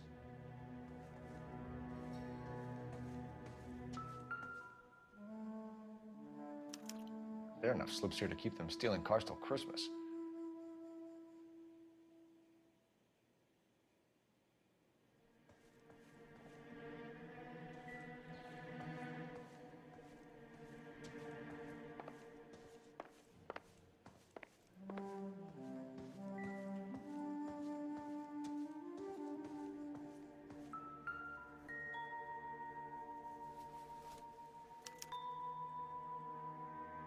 Marquee Printing Company. There's nothing like going direct to the source.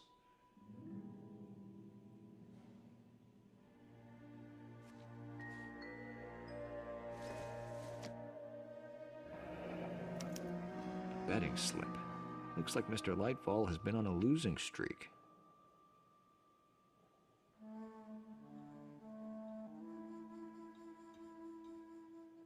We've got a trail of pink slips and stolen cars that leads right to your door, Bigelow. You're in this up to your neck, but I don't think you're the man in charge. Make it easier on yourself. Give him up. I do work on cars for customers. You charge in here shooting up the place like it's the Ballad of Bulge. I can't give you anything. We know about marquee printing. You can make this easier on yourself by giving us your man on the inside. I sometimes repair cars and put them back on the road. I need a pink slip to resell them. There's no problem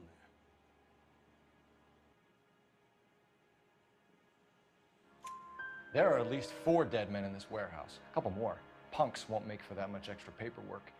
We'd be doing the legal system a favor. Okay, tough guy. I get the message. Lightfall, the guy who runs Marquee. He's the big shot. He likes to spend big at the track. He owes people. Lightfall, the guy with no luck at the track. Tell me about him. It's one of the guys lying over there. You're right. He has no luck.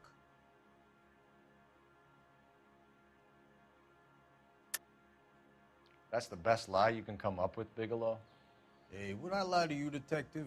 I'm not exactly in a good position here now, am I?